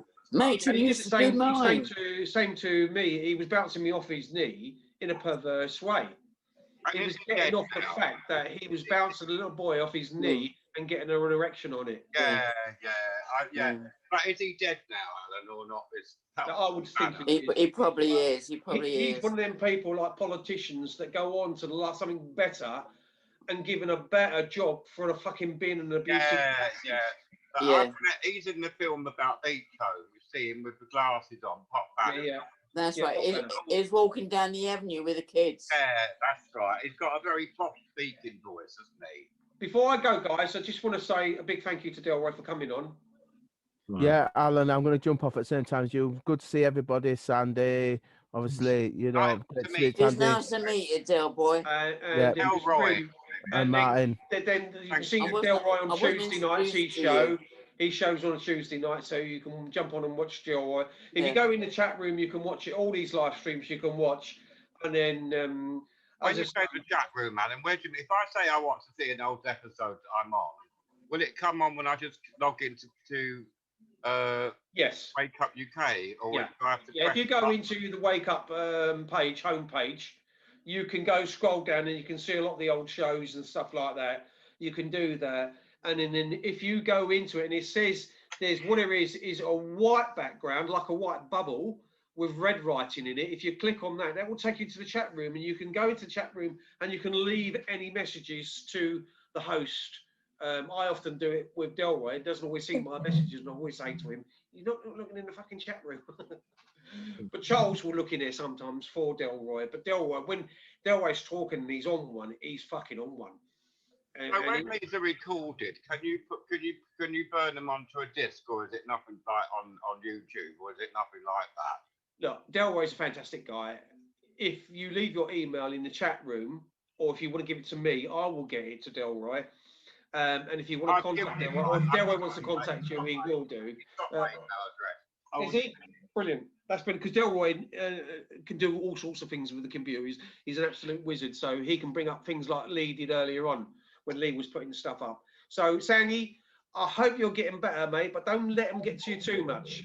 No bother. If you're not too busy tomorrow, I'll give you a wee. All right, mate. You just take it easy. Jean, you take it easy. Yeah, Alan. Martin, thank you for coming on to the show tonight. How's Kathy? Tomorrow she has the cast off of her foot, so I'm in hospital with her tomorrow. Good luck. So I'll let you know what happens, and I'll probably tune into Delroy's show on Tuesday. And I'm about anyway. I might be here. I might be here. All right. So see you later, everybody. I'll catch you off soon. Cheers, Delroy. I'll speak to you No soon. problem. Right, Delroy. Bye now. He's a Bye, great guy. Delroy. So Nice to meet you, Delroy. He's You fantastic. too, everybody. You too. Oh, bless him. Bye now, mate. Bye. Right, I'm going to go. So if you two want to chat or Martin want to chat, I'm going to go anyway. I'm going to my bed. I'm knackered. I feel yeah, tired. I'm just going to have a drink and then I'm going to my pit. So I'll see you all later. Yeah, I think I will too. And say thank you to everybody for coming onto the show tonight. And I'm sorry I had technical problems, but I know you all managed without me anyway. Oh, that's I don't fucking bother. Don't need you. See you later, guys. See you later. Brother. See you later, bro. See you later. Right, bye, guys. Have a nice night. See you, bro. Bye. Bye.